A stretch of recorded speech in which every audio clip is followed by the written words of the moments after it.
बिस्मिल्लाहिर्रहमानिर्रहीम अस्सलामु अलैकुम वरहमतुल्लाहि वबरकातुहू। मैं इमरान ख़ान इल्म अचीवर की इस लाइव क्लास में आपका वेलकम करता हूं। आज हम लोग देखेंगे नीट 2018। जैसा कि हेडिंग में लिखा हुआ है, नीट 2018 में जो क्वेश्चन पेपर आए हैं उसका हम सॉल्यूशन और एक क्विक रिवीजन पढ़ेंगे, जिसमें मेरे पास जो क्वेश्चन पेपर इस वक्त है उसका कोड है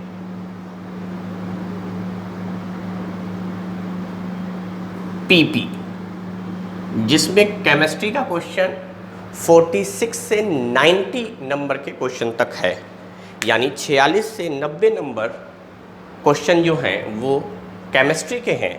और आज हम लोग डील करेंगे physical chemistry. Physical chemistry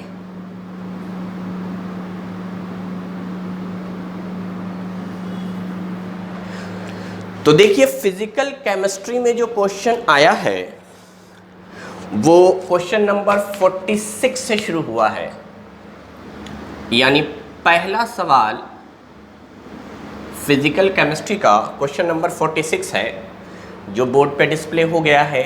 question पढ़ता हूं मैं, क्या है। A mixture of 2.3 gram formic acid and 4.5 gram oxalic acid is treated with concentrated sulfuric acid. The evolved gas mixture is passed through KOH pellets. Weight in gram of the remaining product at STP will be. यानी देखें आप, ये कह क्या रहा है, ये कह रहा है कि मान लीजिए कोई कंटेनर है, इस कंटेनर के अंदर फॉर्मिक एसिड है, साथ में ऑक्जेलिक एसिड है। Formic acid, oxalic acid. अगर मैं वेट की बात करूं, तो ये दिया है 2.3 ग्राम, जबकि ये दिया है 4.5 ग्राम। इस मिक्सचर में बाहर से हम लोग कंसंट्रेटेड सल्फ्यूरिक एसिड डालते हैं और फिर इसको पास करते हैं KOH पैलेट से।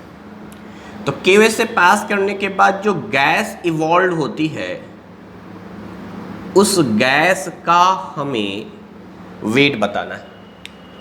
तो पहले तो आप ये बात समझें कि इस मिक्सचर में ये दोनों के दोनों नॉन रिएक्टिंग स्पेसीज हैं। चूंकि होमोजीनियस हो या हेट्रोजीनियस मिक्सचर हो, मिक्सचर कभी भी रिएक्टिंग नहीं होता, ये दोनों बस एक साथ मिक्स हैं। और सल्फ्यूरिक एसिड डाला गया है, तो सल्फ्यूरिक एसिड इस फॉर्मिक एसिड के साथ रिएक्शन करेगा, फिर इस ऑक्जेलिक एसिड के साथ रिएक्शन करेगा।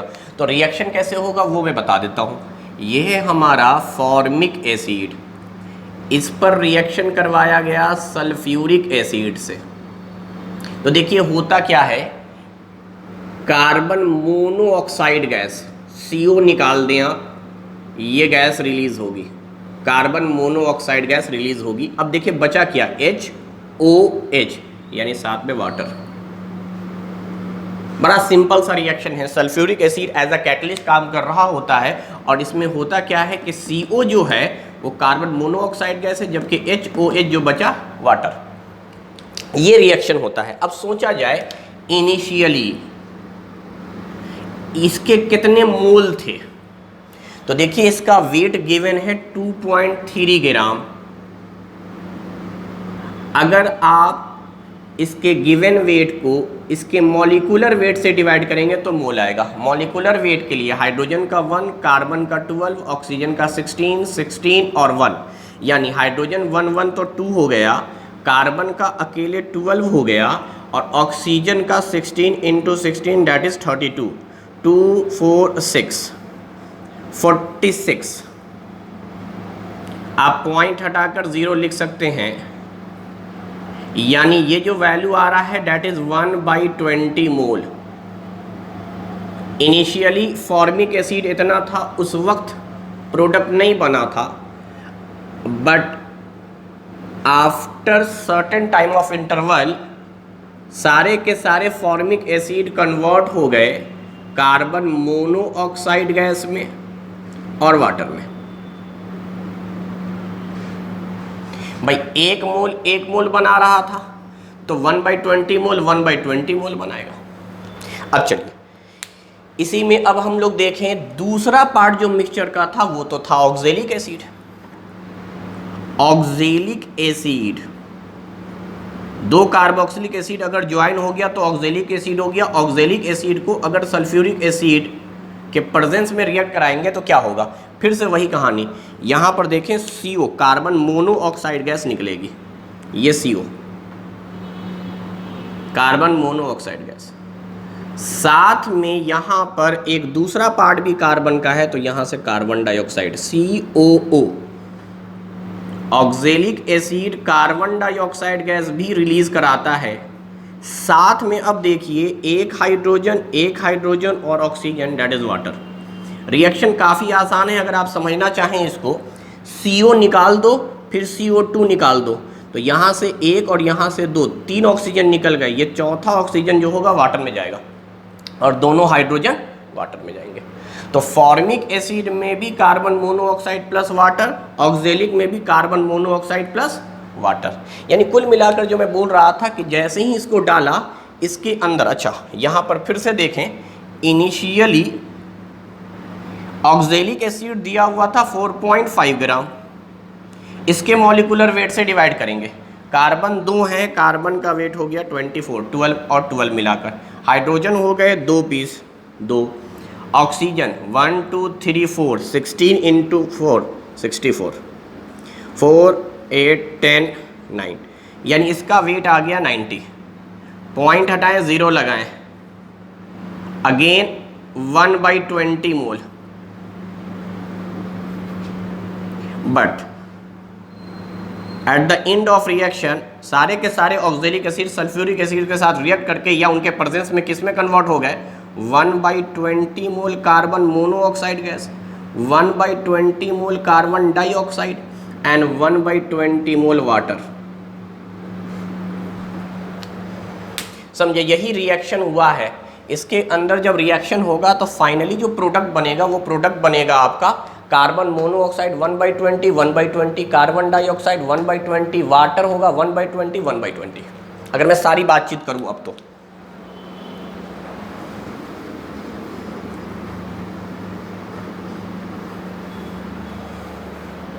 जैसे ही इसमें हमने डाला, अब क्या हो गया, इस कंटेनर के अंदर हमें मिलेगा carbon monoxide gas, carbon dioxide gas and water.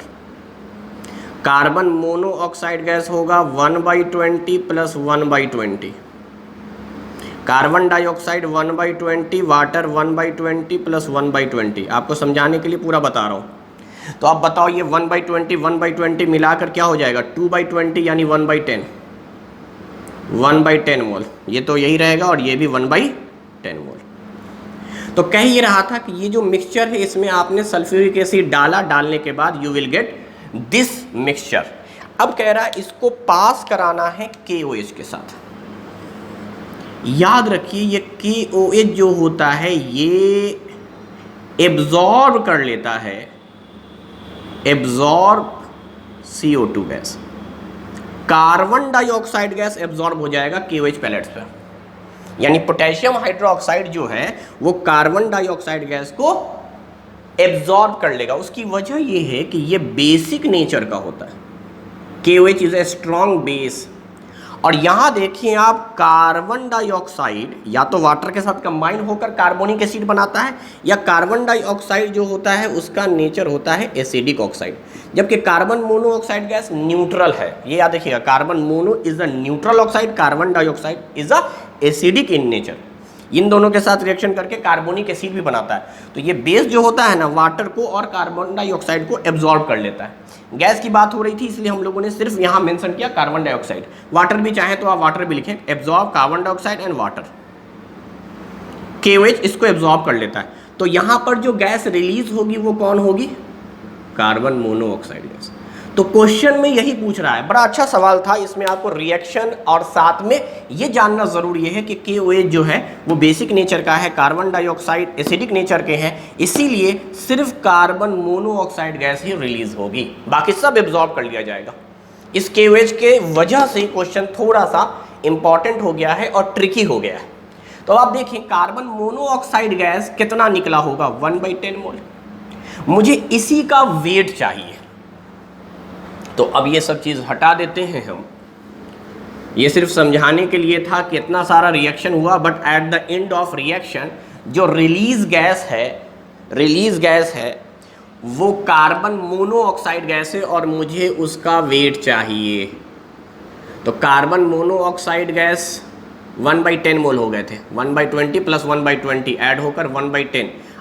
अच्छा, कार्बन मोनोऑक्साइड गैस है, मैंने सिखा रखा है मोल की जगह आपको इसका मॉलिक्यूलर वेट लेना है। तो 12 प्लस 16 दैट इज 28 ग्राम पर मोल, 28 ग्राम पर मोल। फाइनली दिस इज 2.8 ग्राम। जो भी मोल आता है ना, मोल की जगह पर या तो आप एवोगाड्रो नंबर रख दीजिए तो नंबर ऑफ एटम में आ जाएगा या नंबर ऑफ मॉलिक्यूल्स में आंसर आ जाएगा। अगर मैं 22.4 लीटर रख देता हूं तो वॉल्यूम आ जाएगा गैस का STP पर। बट सवाल वेट का पूछा था तो आपको मॉलिक्यूलर वेट रख देना है, यानी मोल की जगह पे वही सब चीज़ रखेंगे जो मोल निकालते वक्त डिवाइड करते थे। तो देखिए करेक्ट आंसर जो है इसका ऑप्शन नंबर 3, ऑप्शन थर्ड पे दिया हुआ है 2.8 ग्राम। तो ये आंसर हमारा सही है। मैं दोबारा से आपको एक बता देता हूं, दो चीज़ें मिक्स की गई थी, formic acid oxalic acid. Formic acid 2.3 ग्राम था, ऑक्जेलिक एसिड 4.5 ग्राम था। हमने इसको मोल में कन्वर्ट कर लिया मॉलिक्यूलर वेट डिवाइड करके, तो पता चल गया 1 मोल रिएक्ट करके 1 मोल कार्बन मोनोऑक्साइड 1 मोल वाटर बना रहा था। एग्जैक्टली यहाँ पर भी है, 1 मोल ही रिएक्शन कर रहा है। तो जितने मोल रहे होंगे रिएक्टेंट में एट द एंड उतने ही मोल प्रोडक्ट बनाया होगा।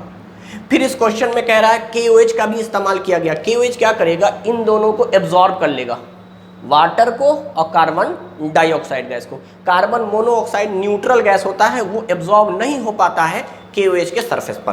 तो इसका मतलब क्या है कि इन सब में फाइनली जो गैस रिलीज हो रही होगी या जो बची हुई होगी वो कार्बन मोनोऑक्साइड गैस बची होगी। तो उसका आपको मोल निकालना था। तो 1/20 एग्रीगेट होके 1/10 मोल हो गया, मोल की जगह पर मॉलिक्यूलर वेट से मल्टीप्लाई कर दीजिए तो आपको फाइनली आंसर आ जाएगा। तो ये था हमारा पहला सवाल जो क्वेश्चन नंबर 46 पे था, फिजिकल केमिस्ट्री का।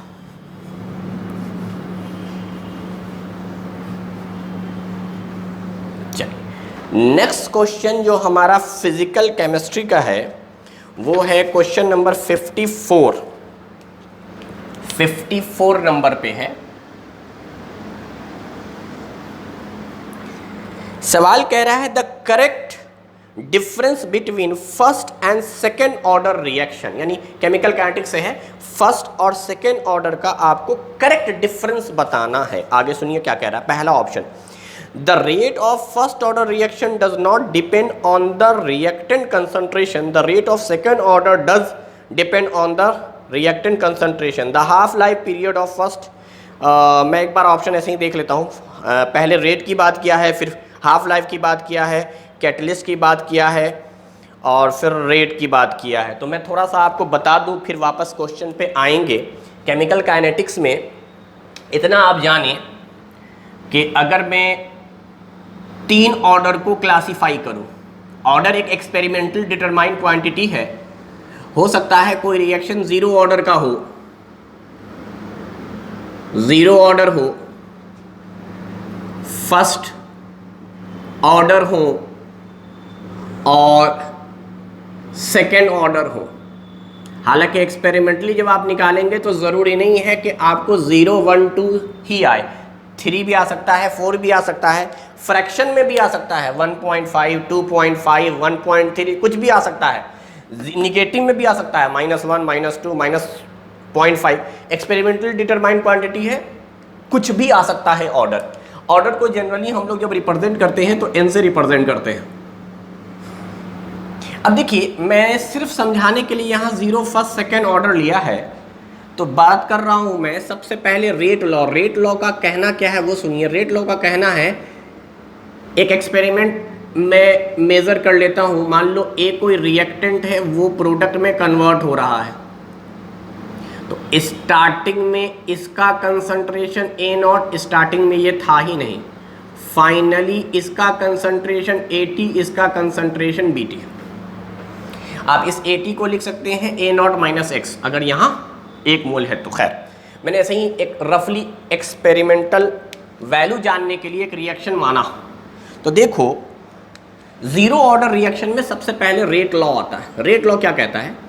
Rate is directly proportional to the concentration of reactant. यहाँ पर कंसंट्रेशन रिएक्टेंट का लिया जाएगा इन ए का, इसका आप कंसंट्रेशन ले लो और पावर लगा दो ऑर्डर।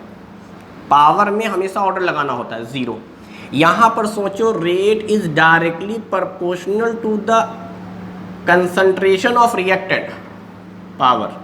यहाँ लिखो rate is directly proportional to the concentration of reactant raise to the power of order. तो बड़ा आसान है रेट लॉ। कह रहा है कि जो रिएक्शन की स्पीड होगी ना वो कंसंट्रेशन पे डिपेंड करेगी रिएक्टेंट के। सिर्फ रिएक्टेंट के होगा, प्रोडक्ट के नहीं होगा। तो रिएक्टेंट के कंसंट्रेशन, उसके ऊपर क्या लगाना है? पावर। अच्छा, पावर 0 लगाने का मतलब हो गया इस पर डिपेंड नहीं कर रहा है, रेट डिपेंड नहीं कर रहा है। हम प्रोपोर्शनल का साइन हटाकर इज इक्वल टू रखेंगे और यहाँ रखेंगे रेट कांस्टेंट। यहाँ पर कह रहा है कि डायरेक्टली प्रोपोर्शनल है। पावर 1 का मतलब क्या हो गया? Directly proportional. डायरेक्टली प्रोपोर्शनल का मतलब क्या है कि अगर आप कंसंट्रेशन को 2 गुना करेंगे तो रेट भी 2 गुना हो जाएगा। कंसंट्रेशन को 5 टाइम्स करेंगे रेट भी 5 टाइम्स हो जाएगा। जबकि यहाँ पे कह रहा है रेट जो है कंसंट्रेशन के स्क्वायर के डायरेक्टली प्रोपोर्शनल है। स्क्वायर के डायरेक्टली प्रोपोर्शनल का क्या मतलब कि अगर आपने 3 टाइम्स किया है कंसंट्रेशन को तो 3 का पावर 2 यानी 9 टाइम्स हो जाएगा। अगर आपने 5 टाइम्स किया है रिएक्टेंट को तो स्पीड जो आपका होगा 5 का स्क्वायर यानी 25 टाइम्स हो जाएगा। ये बात याद रखेंगे। अगर आपने रिएक्टेंट को हाफ किया यानी 1/2 तो 1/2 का स्क्वायर कीजिएगा तो 1/4 टाइम्स हो जाएगा।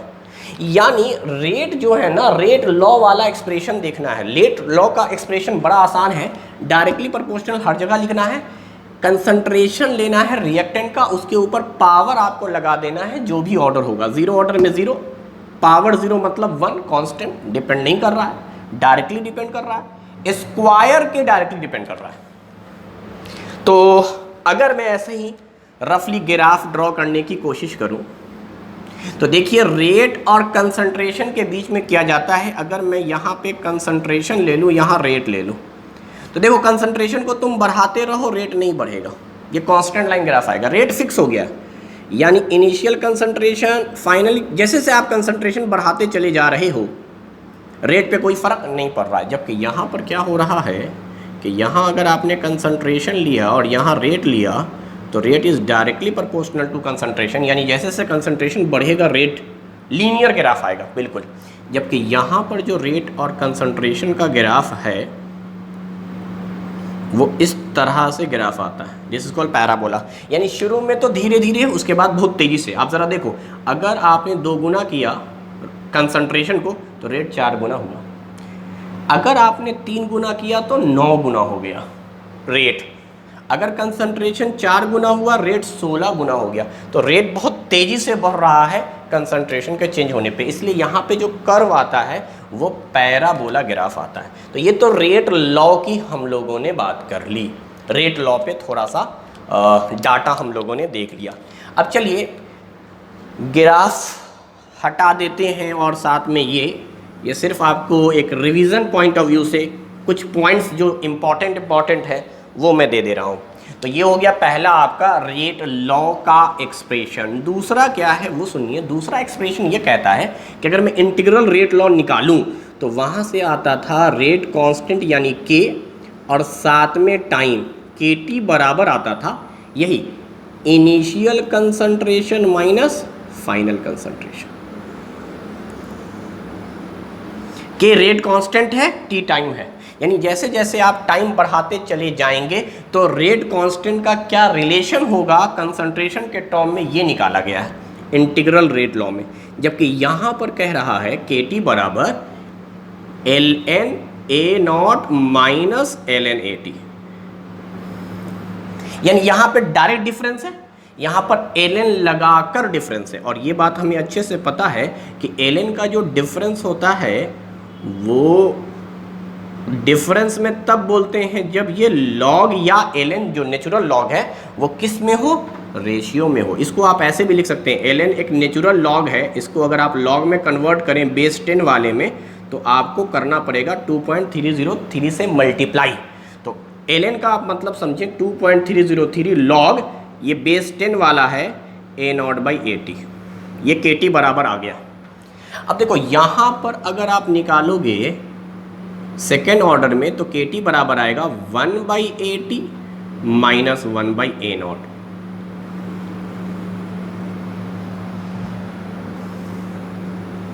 तो मैं समझाने के लिए क्या करता हूं, ये वाला अगर आपको याद है, चूंकि फर्स्ट ऑर्डर रिएक्शन बड़ा इंपॉर्टेंट है तब तो बहुत अच्छी बात है, नहीं याद है तो बड़ा आसान है इंटीग्रल याद करना। सीधा सीधी डिफरेंस लेना है जीरो ऑर्डर में, कंसंट्रेशन का डिफरेंस ले लो। फर्स्ट ऑर्डर में जैसे ही जाओगे एल एन के साथ डिफरेंस ले लो, डिफरेंस तो लेना ही लेना है, अब एल एन के साथ डिफरेंस ले लो और अगली बार रेसिप्रोकल करके डिफरेंस ले लो। तो बस यही याद रखना है, डायरेक्ट डिफरेंस, एल एन के साथ डिफरेंस और रेसिप्रोकल करके लो। जब रेसिप्रोकल करोगे तो पहले आ जाएगा फाइनल, बाद में आएगा इनिशियल। क्यों? क्योंकि आपको मालूम है इनिशियल कंसंट्रेशन हमेशा ज़्यादा होता है रिएक्टेंट का, हमेशा ज़्यादा होगा। रेट कांस्टेंट की वैल्यू पॉजिटिव आनी है, टाइम हमेशा पॉजिटिव होता है। तो ये वाला जो आपका पार्ट है एलएचएस, ये पॉजिटिव पार्ट है बेटा, तो आरएचएस भी पॉजिटिव होना चाहिए। और हमें मालूम है कि किसी भी रिएक्शन में, चाहे वो कोई भी ऑर्डर हो, रिएक्शन का एक जनरल रूल ये है कि रिएक्टेंट ही कन्वर्ट हो रहा होता है प्रोडक्ट में। तो रिएक्टेंट धीरे धीरे कम होगा। ये पूरा का पूरा रिएक्टेंट था, थोड़ी देर के बाद इतना पार्ट प्रोडक्ट बन गया तो इतना ही पार्ट बचा, फिर थोड़ी देर के बाद इतना पार्ट और रिएक्टेंट बन गया तो इतना ही बचा। यानी रिएक्टेंट कम बचते जाते हैं, टाइम के साथ साथ रिएक्टेंट ही कन्वर्ट हो रहा है प्रोडक्ट में, तो रिएक्टेंट के रूप में वो कम बचेगा। तो कंसंट्रेशन रिएक्टेंट का हमेशा घटता जाता है। तो ये कंसंट्रेशन ज़्यादा है, ये कंसंट्रेशन कम है, तो आपको ज़्यादा में से कम माइनस करना है। एल एन के साथ भी यही है, ज़्यादा में से कम को माइनस करना है। यहाँ पर देखिए जब आप रेसिप्रोकल लेते हैं तो ये डिनोमिनेटर छोटा होगा, तभी तो ये पूरा फ्रैक्शन की वैल्यू ज़्यादा बड़ी आएगी, इसीलिए ऐसा किया गया है। बिल्कुल मैथमेटिकली सोचिए कि ये जो AT है ये छोटी वैल्यू है A नॉट के मुकाबले में, तो A नॉट जो है वो आपका बड़ा वैल्यू है। तो ये लार्ज वैल्यू अगर डिनोमिनेटर में है तो पूरा फ्रैक्शन क्या हो जाएगा, छोटा हो जाएगा। और अगर ये छोटी वैल्यू डिनोमिनेटर में है तो ये पूरा फ्रैक्शन बड़ा हो जाएगा। तो आपको बड़े में से छोटा घटाना है, क्योंकि आपका LHS में हमेशा KT है, K रेट कांस्टेंट है, T टाइम है, इनका प्रोडक्ट भी पॉजिटिव आएगा क्योंकि दोनों पॉजिटिव है। रह गई बात इस ln की, इसको नेचुरल लॉग में बदलने के लिए ये करते हैं और बीच में माइनस है तो आप कॉमन निकालकर ये समझते हैं कि इसका हम रेशियो ले लेंगे। अगर यही प्लस में होता तो मल्टीप्लाई में होता। ये लॉग के बहरहाल फॉर्मूले हैं। तो ये हो गया आपका इंटीग्रल, पहला वाला रेट लॉ है, दूसरा इंटीग्रल एक्सप्रेशन था जो हमने बात की। यहाँ तीसरी बात जो आती है वो बड़ी इंटरेस्टिंग है, वो ये है half life period. What is the half life period? Half life period हालांकि निकाल सकते हैं आप क्या कीजिएगा, इसी इंटीग्रल में t को रिप्लेस कर देंगे हाफ से और AT को रिप्लेस कर दिया जाएगा A नॉट बाई 2। यानी अगर मैं इसी एक्सप्रेशन में मैं t को रिप्लेस कर दूं t हाफ से, तो मुझे रिप्लेस करना होगा AT को A नॉट बाई 2 से, और वहां से आप डिराइव करके निकालेंगे तो ये k तो खैर डिवाइड में हो जाएगा। अब सोचो ये A नॉट बाई 2 है तो क्या आएगा, 2A नॉट माइनस, यानी आप चाहें तो निकाल सकते हैं, वैल्यू आ रहा है A not divide by 2K, यानी आधा हो जाता है, आधा हो जाता है। अच्छा T हाफ क्या है, यानी 50% रिएक्शन होने में जो समय लगा है, यानी जो भी कंसंट्रेशन था उसका आधा, यानी ये पूरा का पूरा मान लो अगर 100 है तो 50% हो जाए रिएक्शन, यानी 50 रिएक्टेंट कन्वर्ट हो जाए प्रोडक्ट में, 50 बचे। इस टाइम को हम लोग कहते हैं T हाफ। कि पूरे रिएक्शन के टाइम का आधा वक्त लगा आधा रिएक्टेंट होने में, 50% रिएक्शन होने में। तो टी हाफ बराबर आएगा इनिशियल डिवाइड बाई 2 के। अच्छा, यहाँ अगर आप रखते हैं तो यहाँ पर टी हाफ जो आता है वो आता है 0.693 बाई के, यानी यहाँ पर अब इनिशियल कंसंट्रेशन नहीं है इस रेशियो की वजह से। अब देखो यहाँ पर रखोगे A0/2 तो A0 कट जाएगा, इसी को आप कह सकते हैं ln2/k या 2.303 log 2/k, यानी यहाँ पे कंसंट्रेशन वाला टर्म नहीं है। ये थोड़ा सा आपको समझना पड़ेगा और बड़ा आसान है। अगर आपने केमिकल काइनेटिक्स पढ़ी है तो ये सारी चीज़ें बिल्कुल पढ़ाई गई हैं आपको, और पूरा डिराइव भी वहाँ हालांकि मैंने किया था, लेकिन आप मोटा मोटी बस रिलेशन ज़रूर जानिए कि टी हाफ बराबर A0/2 के, ये सब तो ज़बान के टिप पे होने चाहिए। और यहाँ पर अगर आप करते हैं तो टी हाफ बराबर आ जाएगा आपका, यहाँ पर देखें 1/k A0, यानी यहाँ रेसिप्रोकल है। तो मैं क्या कह रहा हूँ वो सुनिए। रेट लॉ वाला एक्सप्रेशन बहुत आसान होता है, क्योंकि आपको रिएक्टेंट के ऊपर पावर लगाना है, ऑर्डर 0 में 0 लगाना है, फर्स्ट में फर्स्ट लगाना है, सेकंड में सेकंड लगाना है। रह गई बात इन दोनों की, ध्यान से सुनिए। 0 में डायरेक्ट घटाना है, डायरेक्ट घटाना है, डायरेक्टली प्रोपोर्शनल है, डायरेक्ट घटाना है, डायरेक्टली प्रोपोर्शनल है। हाफ इसको रिलेट कर रहा हूँ, कंसंट्रेशन डायरेक्ट घटेगा, डायरेक्ट प्रोपोर्शन। ln के साथ घटा रहे हैं, रेशियो ले रहे हैं। अगर आप कंसंट्रेशन का रेशियो लेंगे तो कंसंट्रेशन खत्म हो जाएगा, ऊपर नीचे कंसंट्रेशन तक कट जाएगा, खाली वैल्यू आएगी, खाली वैल्यू आएगी, यानी इसमें कंसंट्रेशन वर्ड नहीं है। ln के साथ कंसंट्रेशन वर्ड रहता है तो टी हाफ नहीं आता है, टी हाफ कंसंट्रेशन नहीं है। यहाँ रेसिप्रोकल आपने किया था कंसंट्रेशन को, तो रेसिप्रोकल हो गया। तो आपको ये बातें बस ध्यान में रखनी है। रेट 0 ऑर्डर में कंसंट्रेशन पे डिपेंड नहीं कर रहा, लेकिन half life period directly depend कर रहा है। फर्स्ट ऑर्डर में डिपेंड कर रहा था डायरेक्टली, लेकिन यहाँ पर नहीं कर रहा है कंसंट्रेशन के, यहाँ पर कंसंट्रेशन के करता है। रेट जो होता है कंसंट्रेशन के स्क्वायर है, लेकिन टी हाफ जो है वो इन्वर्सली है। तो कुल मिलाकर इतनी बातों का आपको रिलेशन जानना है। हालांकि ग्राफ के भी पोर्शन इसमें बाकी हैं, और एक चीज़ और है जिसको आप चाहें तो याद कर लें, यूनिट ऑफ के, इससे भी ऑर्डर का अंदाज़ा हो जाता है।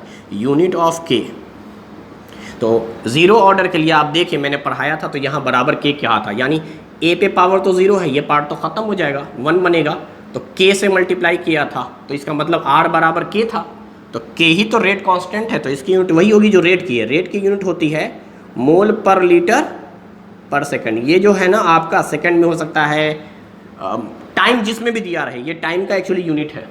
तो मोल पर लीटर पर टाइम आप कह सकते हैं, इसको पर टाइम कह सकते हैं, पर सेकंड में हो जाए तो भी ठीक। कोई कहे कि पर मिनट में दिया हुआ है, it's okay. Per hour, per month, per year, कुछ भी हो सकता है। यहाँ पर देखें तो कंसंट्रेशन का टर्म खत्म हो जाएगा, तो यहाँ पर जो यूनिट आएगी वो आएगी सिर्फ पर सेकंड, सिर्फ पर सेकंड कहो, पर मिनट कहो, ठीक है, पर आवर कहो।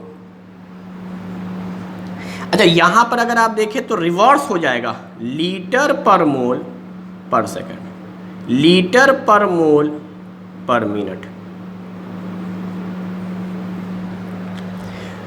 तो यूनिट ऑफ के है हमारा, और साथ में ये सारी बातें हैं। अब हम लोग आहिस्ता आहिस्ता आते हैं एक एक ऑप्शन की तरफ।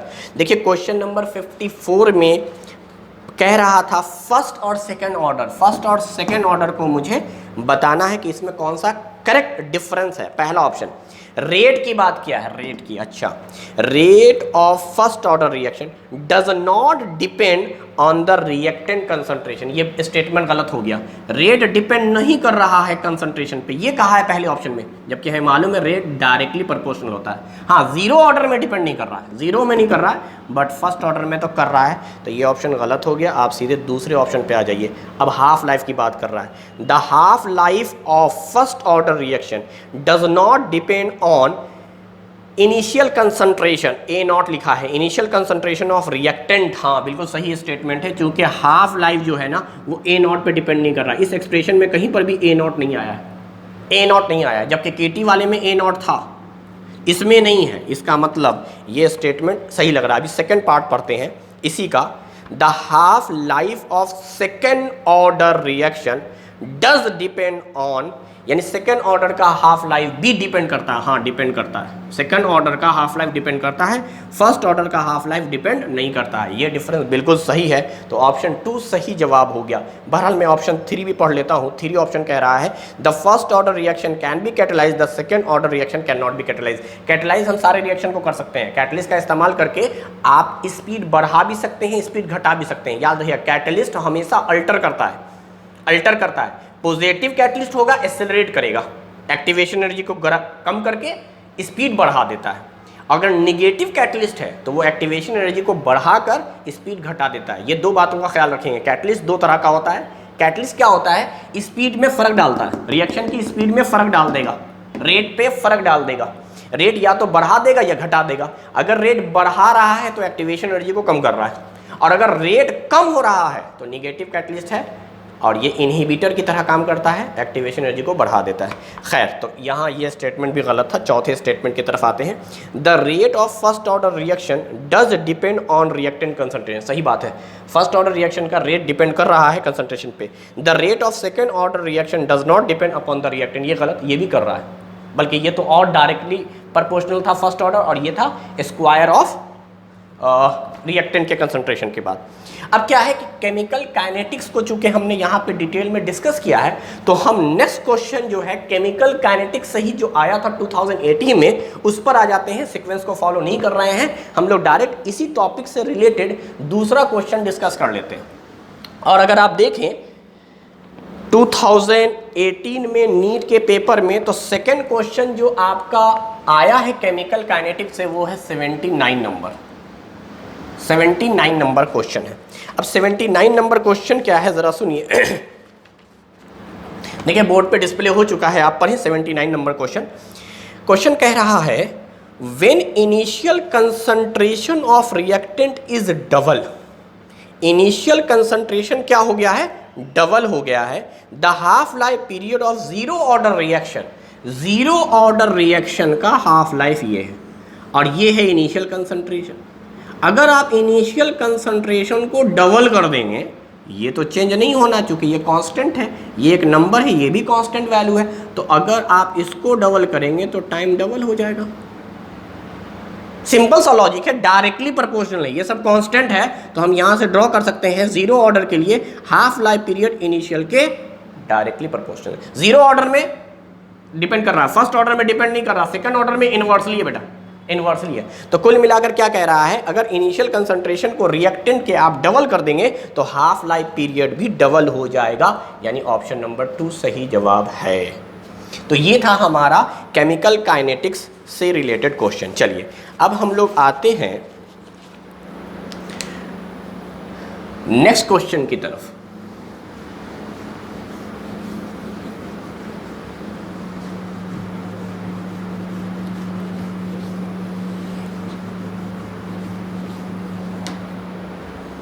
नंबर 56, इलेक्ट्रोकेमिस्ट्री से सवाल पूछा गया है, और इस सवाल को मैं लिख भी दे रहा हूं। BrO4 माइनस, साथ में यहाँ पोटेंशियल की वैल्यू दिया है, डेट इज 1.82 वोल्ट, और यहाँ है BrO3 माइनस, फिर है 1.5 वोल्ट HbRO, फिर है ये 1.595 वोल्ट, और यहां दिया है Br2,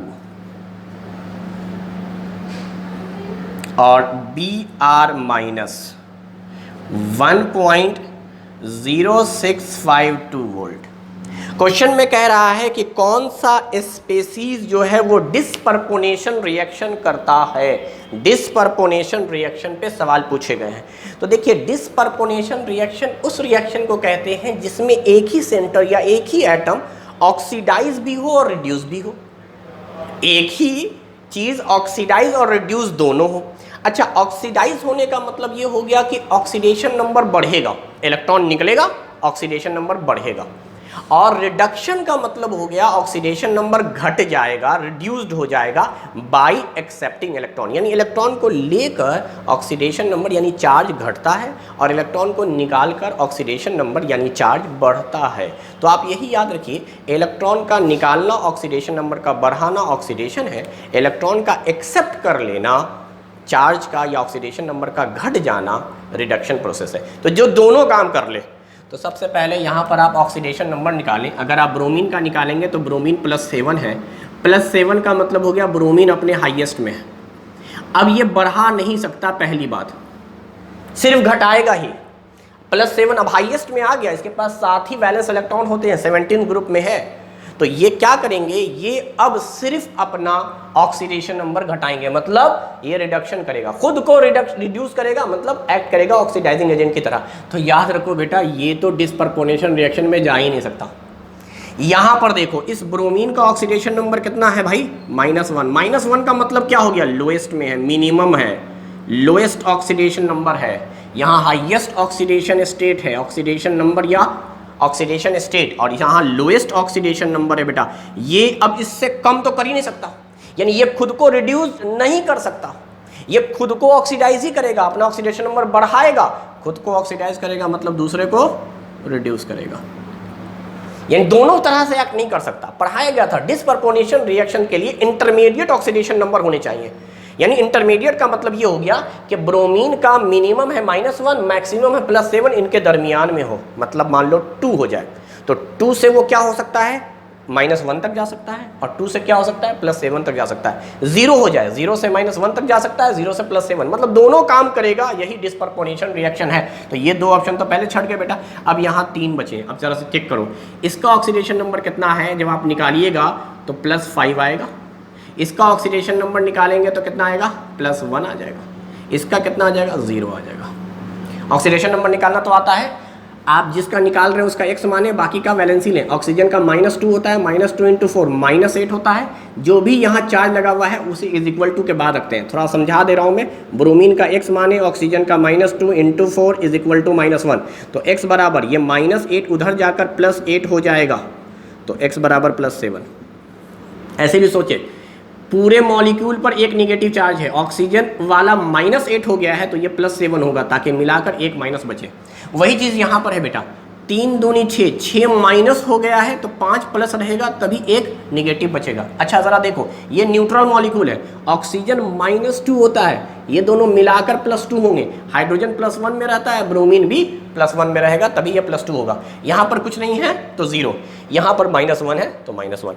तो ये तो खैर हमने ऑक्सीडेशन नंबर निकाल लिया, ये तो हमने ऑक्सीडेशन नंबर निकाल लिया। अब बताओ, ऑक्सीडेशन नंबर से तुमको क्या दिख रहा है कि ये जो प्रोसेस दिखलाया गया है, ये जो प्रोसेस दिखलाया गया एरो कर करके, ये बता रहा है कि रिडक्शन हुआ है, +7 से +5 ऑक्सीडेशन नंबर घटा, फिर ऑक्सीडेशन नंबर घट रहा है, +5 से +1, फिर ऑक्सीडेशन नंबर घट रहा है 0, फिर ऑक्सीडेशन नंबर घट रहा है, मतलब ये पूरा रिडक्शन प्रोसेस है। अच्छा, अगर इस एरो के उल्टे डायरेक्शन में चलो, इस तरह से चले, बैकवर्ड रिएक्शन टाइप का, तो क्या -1 से 0 बढ़ रहा है, क्या 0 से +1 बढ़ रहा है, +1 से +5 बढ़ रहा है, +5 से +7 बढ़ रहा है, मतलब इस डायरेक्शन में चलेंगे तो ऑक्सीडेशन, इस डायरेक्शन में चलेंगे तो रिडक्शन। अब देखो, यहाँ सारा खेल जो है ना वो इसका है, इसको हम लोग कहते हैं reduction potential. This is called reduction potential. Reduction potential यानी रिडक्शन करने की ताकत, रिडक्शन पोटेंशियल। इसको इलेक्ट्रोड पोटेंशियल भी कहते हैं। नॉर्स इक्वेशन में आपने पढ़ा होगा, E0, E सेल, यही है इलेक्ट्रोड पोटेंशियल है। ये सब इलेक्ट्रोड पोटेंशियल मतलब इलेक्ट्रॉन को एक्सेप्ट करने की टेंडेंसी, मतलब रिडक्शन कराना है, इलेक्ट्रॉन को एक्सेप्ट करने की टेंडेंसी इलेक्ट्रोड पोटेंशियल या रिडक्शन पोटेंशियल होता है। E से रिप्रेजेंट करते हैं, E0 से रिप्रेजेंट करते हैं, स्टैंडर्ड हुआ तो सेल का निकालेंगे तो E सेल, एनोड का निकालेंगे तो एनोड, कैथोड का निकालेंगे तो कैथोड। खैर बहरहाल, तो ये रिडक्शन पोटेंशियल्स दिए हुए हैं, जिसका यूनिट आपको वोल्ट में दिख रहा है। अब सुनिए, मैंने ये कहा कि जिसका इलेक्ट्रोड पोटेंशियल हाईएस्ट है, मतलब पोटेंशियल ज़्यादा है, उसका क्या होना है, उसका रिडक्शन होना है। ये याद रखिएगा, जिसका रिडक्शन पोटेंशियल ज़्यादा उसका रिडक्शन, जिसका रिडक्शन पोटेंशियल कम। अब वो रिडक्शन नहीं करेगा बेटा तो ऑक्सीडेशन करेगा। यही याद रखना है, जिसका रिडक्शन पोटेंशियल ज़्यादा है वो तो रिडक्शन करेगा, और जिसका रिडक्शन पोटेंशियल कम है वो ऑक्सीडेशन करेगा। तो अब मुझे बताया जाए यहाँ पर मुझे बताया जाए कि ये तो हुआ नहीं, इस पर देखो, इस पर इधर जा रहा है इधर, तो क्या ये रिडक्शन है? और इधर अगर जाता तो ऑक्सीडेशन होता। तो अब बताओ मुझे, इधर पोटेंशियल की वैल्यू कितनी है 1.5, इधर कितनी है 1.82। बड़ा कौन छोटा कौन? यार ये वैल्यू बड़ी, जो वैल्यू बड़ी होगी उधर ऑक्सीडेशन नहीं उधर रिडक्शन होना चाहिए, यानी ये भी प्रोसेस गलत दिखलाया हुआ है। ये हाईएस्ट की वजह से नहीं होगा, ये लोएस्ट की वजह से नहीं होगा, ये रिएक्शन गलत दिखलाया गया है, ये रिडक्शन नहीं हो सकता, क्योंकि इस रिएक्शन में क्या हो रहा है, जिधर पोटेंशियल कम दिख रहा है उधर रिडक्शन दिखलाया गया है, जिधर पोटेंशियल की वैल्यू ज़्यादा दिख रही है उधर ऑक्सीडेशन दिखलाया गया है। ये पॉसिबल नहीं है। अब आते हैं, ये नहीं हुआ, इसका सुनो, ये क्या काम करेगा? तो ये बेटा इस डायरेक्शन में जा रहा है तो रिडक्शन कर रहा है, साफ साफ दिख रहा है, ऑक्सीडेशन नंबर कम हो गया, +1 से 0, और इस डायरेक्शन में आ रहा है +1 से +5, तो ऑक्सीडेशन। ज़रा चेक करते हैं, ये वैल्यू है 1.59 यानी 6 के आसपास, 1.6 के आसपास, और ये वैल्यू है 1.5। वैल्यू आप चेक करो, वैल्यू, ये वैल्यू बड़ी है, ये वैल्यू छोटी है, यानी एग्जैक्टली ये रिएक्शन होगा। अगर ये रिएक्शन होगा तो यही वो रिएक्टेंट है जो डिस्प्रपोर्शनेशन रिएक्शन करेगा। ये याद रखिएगा। ये क्यों नहीं कर रहा है, ये दोनों वैल्यू चेक कर लो। इधर वैल्यू कम है, ऑक्सीडेशन होना चाहिए, जबकि ये रिडक्शन दिखला रहा है। इधर वैल्यू ज़्यादा है, रिडक्शन होना चाहिए, जबकि ऑक्सीडेशन दिखला रहा है, इसलिए ये नहीं हुआ। यहाँ पर देखते हैं, ये वैल्यू ज़्यादा है, रिडक्शन होना चाहिए, बिल्कुल रिडक्शन हुआ है। ये वैल्यू कम है, ऑक्सीडेशन होना चाहिए, ऑक्सीडेशन हुआ है, यानी ये वाला रिएक्शन प्रोसीड करेगा। इसलिए इस रिएक्टेंट को हम लोग कहेंगे कि यही पार्टिसिपेट करेगा डिस्प्रपोर्शनेशन रिएक्शन में। मतलब इंटरमीडिएट ऑक्सीडेशन नंबर के साथ साथ यहाँ पर मिक्स करके क्वेश्चन पूछ दिया था। सिर्फ इंटरमीडिएट ऑक्सीडेशन नंबर नहीं देखा है, इंटरमीडिएट ऑक्सीडेशन नंबर तो 3 का है, इसका, इसका और इसका। तो ये तो नहीं हुआ।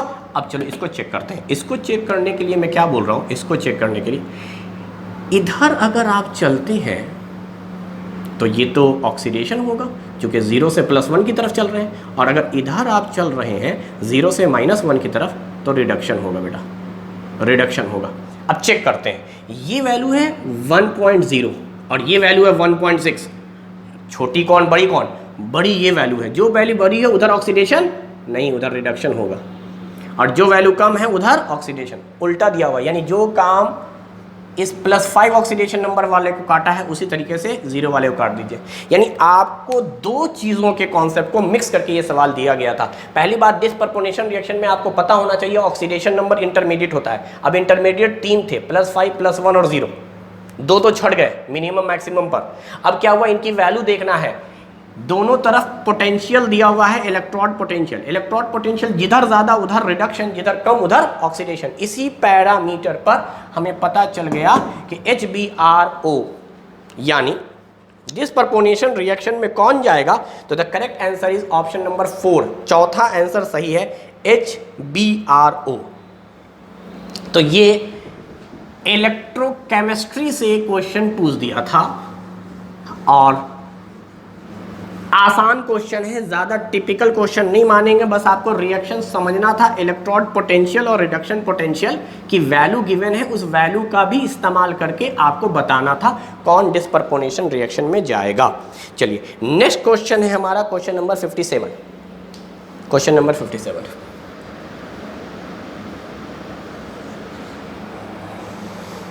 कह रहा है, in which case the number of molecules of water is maximum. पहला ऑप्शन है 18 मिलीलीटर, वाटर का ही आपसे बोला जा रहा है। दूसरा है 0.18 ग्राम, और तीसरा है 0.00224 litre water vapour eight 1 atm and 273 kelvin. और चौथा ऑप्शन है हमारा 10⁻³ मोल।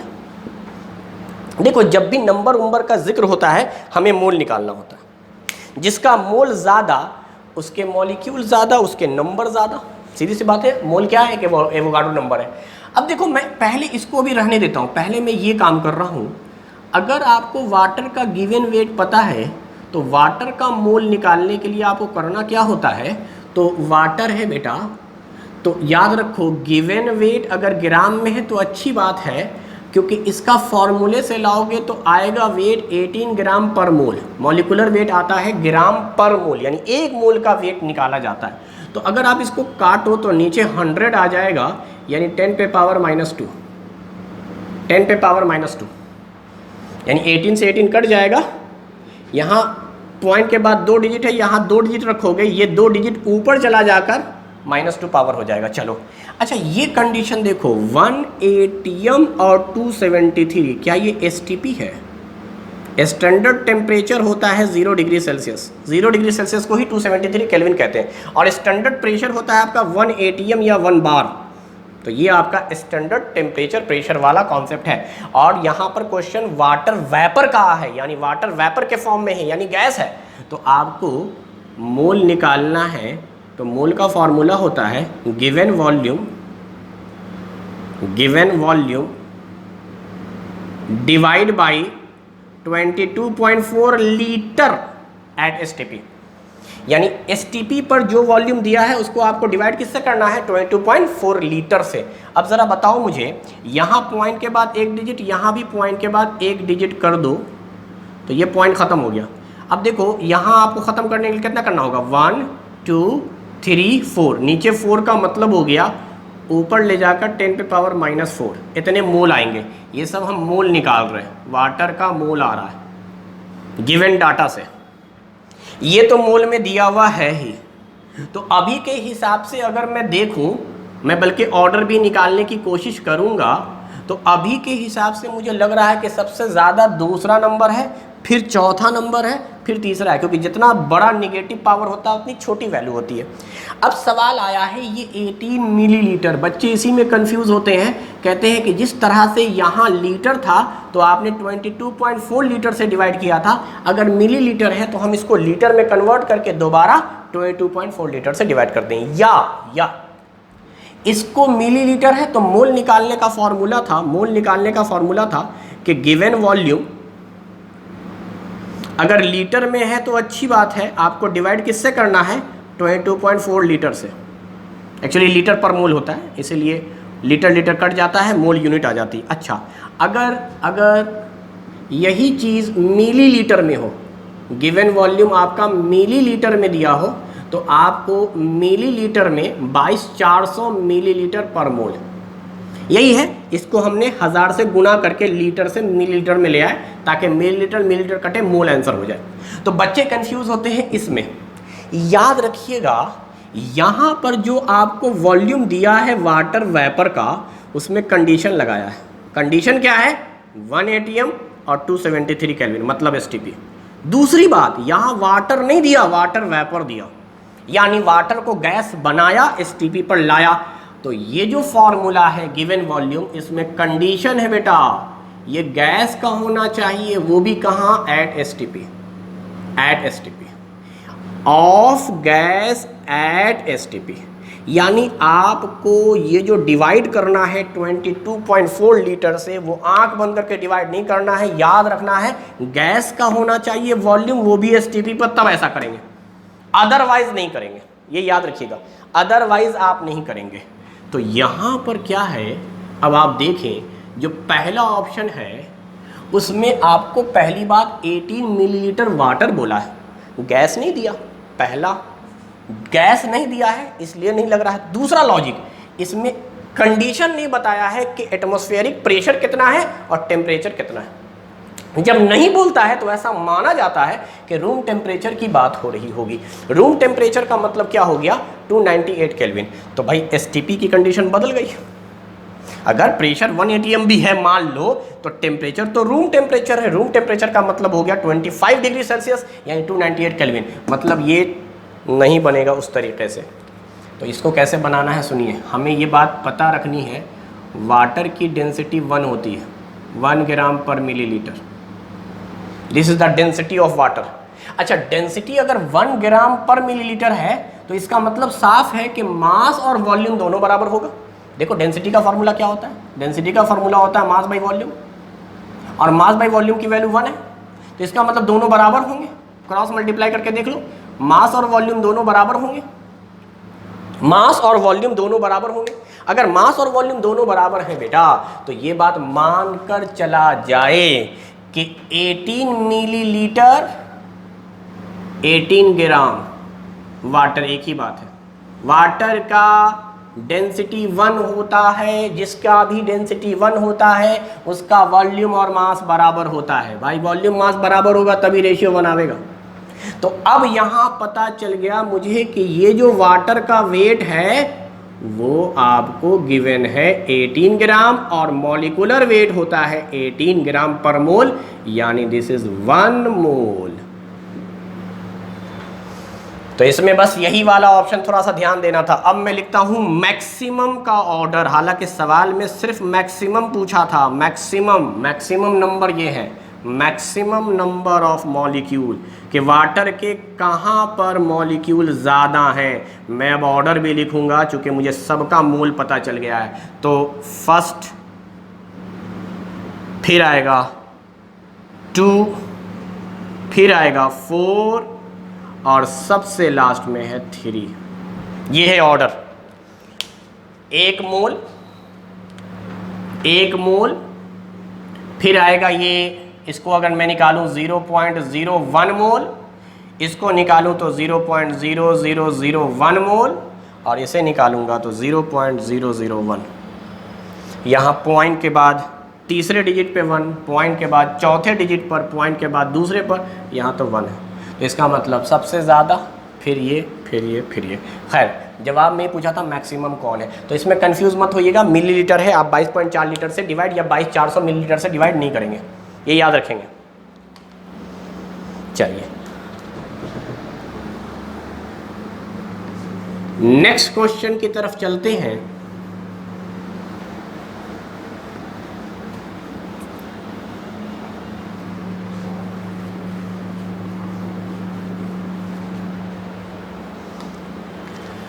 नेक्स्ट क्वेश्चन है हमारा क्वेश्चन नंबर 59।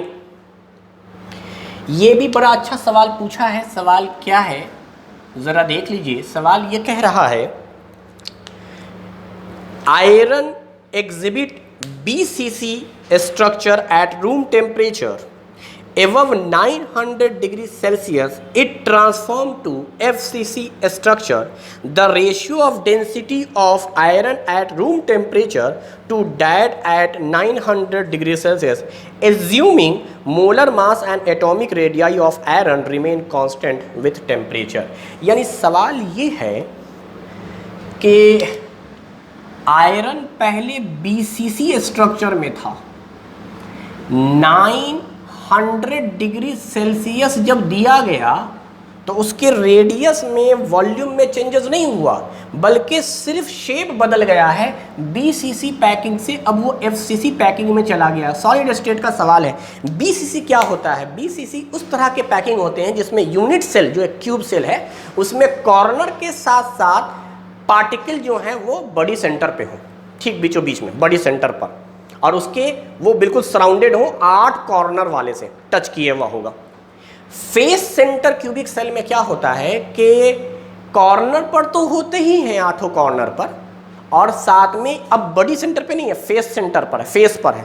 फेस पे हाफ एटम होते हैं, 6 फेसेस हैं, सब मिलाकर 3 एटम होंगे और 1/8 होते हैं कॉर्नर पे। तो कुल मिलाकर ये समझा जाए कि यहाँ पर टोटल एटम 4 होते हैं, 4 एटम कॉर्नर पर 1 और सारे फेसेस मिलाकर 3। BCC में क्या होते हैं? सिर्फ 2 एटम होते हैं, एक होता है 8 कॉर्नर पर मिलाकर और एक बॉडी सेंटर पर। ये सब स्ट्रक्चर आपको बनाकर दिखलाया गया था। तो आप तो पहले Z समझ ले। एक रिश्ता और समझें, वो क्या है? यहाँ BCC में जो था ना, 4 रेडियस बराबर √3a होता था। ये कैसे होता था? ये बॉडी डायगोनल होते थे। क्योंकि कॉर्नर पर एक एटम है तो उसका रेडियस, अब बड़ी सेंटर पर पूरा एटम है तो इसका मतलब उसका डायमीटर पूरा 2r जुड़ेगा, पूरा डायमीटर क्रॉस होगा। तो 2r plus 1r that is 3r, क्योंकि सब आयरन है, सबका रेडियस बराबर है। और नीचे जो कॉर्नर पे लगा हुआ है उसका रेडियस, तो टोटल 4r बराबर क्यूब का डायगोनल का फॉर्मूला है √3a। ए जहां पर कहते हैं एज को। तो अच्छा अब बताओ a बराबर क्या निकल कर आएगा, तो बात यह है a बराबर निकल कर आएगा 4r/√3। z निकाल लिया और फिर हमने रिश्ता निकाल लिया। अच्छा FCC में क्या होता है, FCC में ये होता है कि फेस डायगोनल के बराबर हो जाएगा। तो यही फॉर्मूला है 4r बराबर √2, यहां पर 2 आ जाएगा बाई a। तो a नहीं चेंज हुआ है, r भी चेंज नहीं हुआ है, इसलिए दोनों का रेडियस सेम है। तो यहां पर अगर आप a निकालोगे तो a बराबर आ जाएगा 4r/√2। अब सुनते हैं, इतनी बातें हो गई। अब सुनिए डेंसिटी का फॉर्मूला क्या है। तो देखिए किसी भी यूनिट सेल के लिए डेंसिटी का फॉर्मूला होता है Z into molecular weight divide by Avogadro number into a cube, mass by volume. तो वॉल्यूम तो भाई a क्यूब रहेगा ही, चूंकि क्यूब है, क्यूब का एज a है तो वॉल्यूम a क्यूब हो गया। और ये जनरली मास लिया जाता है एक एटम का मास, मोलर वेट जो होता है 1 मोल का होता है, एक एटम का मास इनटू कितने एटम है। एकदम सिंपल सा लॉजिक है, कितने एटम है ये पता चल गया और एक एटम का मास होगा molar divide by Avogadro number. क्योंकि मोलर वेट जो होता है वो 1 मोल का होता है, तो 1 मोल का वेट है मोलर, तो एक पार्टिकल का या एक एटम का वेट कितना हो जाएगा, molecular weight divide by Avogadro number, और ये है। तो अब मुझे निकालना क्या है, इसी का रेशियो निकालना है। एक बार डेंसिटी निकालना है BCC का, अगली बार डेंसिटी निकालना है FCC का। या तो आप बाकायदा पूरा फार्मूला लगाएं या यूँ समझ लें मॉलिक्यूलर वेट एवोगाड्रो नंबर हमेशा सेम होगा, Z/A³ का रेशियो खाली देखना है। चलिए फिर भी मैं बात कर लेता हूँ। BCC के अंदर अगर हम निकालें तो BCC का Z, BCC के अंदर जो आयरन है उसका molecular weight divide by Avogadro number into A³ BCC का। अच्छा FCC का निकालेंगे तो फिर से Z into molecular weight divide by Na into Avogadro number. यार फार्मूला सेम है लेकिन काट नहीं रहे हैं, काट किसको रहे हैं वो सुनिए। दोनों के Z में डिफरेंसेस है बेटा, दोनों के Z में डिफरेंसेस है। यहां पर ऊपर BCC का Z लेना है यानी 2। अच्छा M को काट दो, एवोगाड्रो नंबर काट दो, क्योंकि आयरन चेंज नहीं हुआ, इसका मोलर मास चेंज नहीं हुआ है। अच्छा A³ लेना है आपको BCC का, तो BCC में हम A की जगह पे लिख सकते थे ना 4r/√3 इसी का होल क्यूब। तो ZA³ ऊपर लिखा गया, अब नीचे लिखना है Z/A³। अब नीचे का मतलब वो FCC का, FCC में Z की वैल्यू है 4 और A³ की वैल्यू आपने निकाला 4r/√2 का होल क्यूब। चलिए अब सुनिए,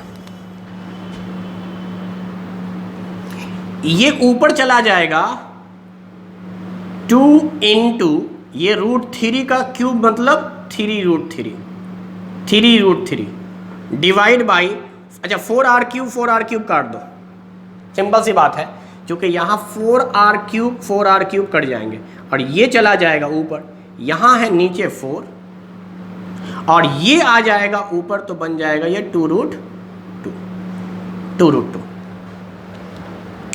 एक सिंपल सा है, अगर आपको ये Z और A का रिलेशन पता है तो आप आसानी से निकाल सकते हैं डेंसिटी का फॉर्मूला लगाकर। अब देखो इस 2 और 2 को उड़ा दो, तो finally we will get 3√3 divide by 4√2। Solid state का क्वेश्चन है और काफ़ी आसान सा रिलेशन है FCC और BCC का। BCC और FCC में अगर आप देखें जो रेशियो बोल रहा था BCC/FCC डेंसिटी का, उसका करेक्ट आंसर है option number 3, 3√3 divide by 4√2। Option number 3 में यही दिया हुआ था। तो नेक्स्ट क्वेश्चन की तरफ बढ़ा जाए। नेक्स्ट क्वेश्चन है एटॉमिक स्ट्रक्चर टॉपिक से, और वो कह रहा है, क्वेश्चन नंबर 60 पर है, क्वेश्चन नंबर 60।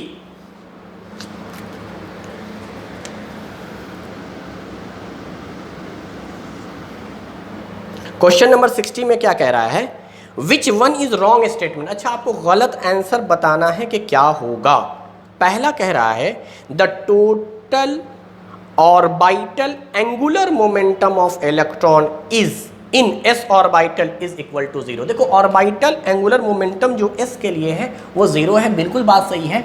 अगर आप बात करें एंगुलर मोमेंटम की, एंगुलर मोमेंटम की, तो इसका दो फॉर्मूला है। एक फॉर्मूला है जो बोर ने दिया है ऑर्बिट के लिए, वो है n h/2π, n number of orbit है। अगर यही एंगुलर मोमेंटम हम ऑर्बिटल के लिए निकाल रहे होंगे, ये ऑर्बिट के लिए जो क्वांटाइज होता है अच्छा, अगर हम इसके लिए निकालेंगे तो ये फॉर्मूला हो जाता है √L × L+1 और साथ में h/2π। यानी यहाँ जो h/2π है, Planck constant divide by 2h, ये कांस्टेंट वैल्यू है, h/2π रहेगा ही रहेगा। आप या तो n से मल्टीप्लाई करें या √L × L+1। अच्छा, s के लिए क्या होता है, s के लिए l वैल्यू 0 होती है।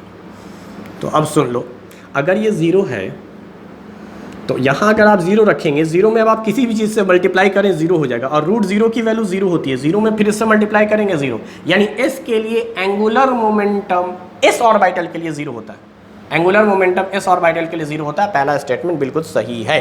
दूसरा स्टेटमेंट क्या कह रहा है, an orbital is designated by 3 quantum number while electron in atom is designated by 4। बिल्कुल सही बात है। आप देखिए, कोई भी ऑर्बिटल हो, मिसाल के तौर पे अगर हम बात करते हैं 4s की, तो इसके अंदर आपको 3 क्वांटम नंबर आएंगे। पहला क्वांटम नंबर है प्रिंसिपल क्वांटम नंबर, जो नंबर ऑफ ऑर्बिट की बात करता है। दूसरा है सबसेल, s के लिए वैल्यू 0 है। और तीसरा है आपका ऑर्बिटल, जो मैग्नेटिक क्वांटम नंबर डिसाइड करता है, तो m की वैल्यू 0। अगर उसी तरीके से हम लोग बात करते हैं 4p की, मिसाल के तौर पे, या 4p ना लेके 3p ले लेते हैं, इस बार कुछ भी ले सकते हैं, तो इसका number of orbit is 3, number of subshell is 1, और p के अंदर 3 ऑर्बिटल होते हैं, सबकी वैल्यू अलग अलग, -1 0 +1, तो m की जो वैल्यू आएगी -1 0 +1। कुल मिलाकर आपको 3 क्वांटम नंबर का सहारा लेना पड़ा।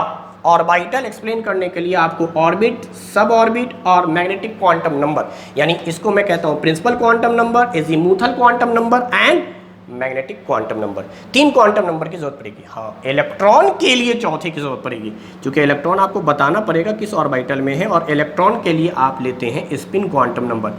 ऊपर है तो क्लॉकवाइज है +½ अगर ये नीचे होता तो एंटी क्लॉकवाइज। तो इलेक्ट्रॉन के लिए आपको चौथे quantum number, that is spin quantum number को दिखलाना पड़ेगा, तब इलेक्ट्रॉन का रिप्रेजेंटेशन होगा। तो दूसरी बात भी सही कह रहा था ऑर्बिटल को डिजाइन करने के लिए 3 क्वांटम नंबर, और इलेक्ट्रॉन को डिजाइनेटेड करने के लिए, मतलब रिप्रेजेंट करने के लिए 4 क्वांटम नंबर की जरूरत पड़ती है। यस, बिल्कुल सही बात है। तीसरा स्टेटमेंट कह रहा है नाइट्रोजन का इलेक्ट्रॉनिक कॉन्फ़िगरेशन है 1s, ठीक है। पहला इलेक्ट्रॉन क्लॉक, दूसरा एंटी क्लॉक, बिल्कुल सही। तीसरा इलेक्ट्रॉन क्लॉक, चौथा एंटी क्लॉक, मतलब 2s के अंदर है।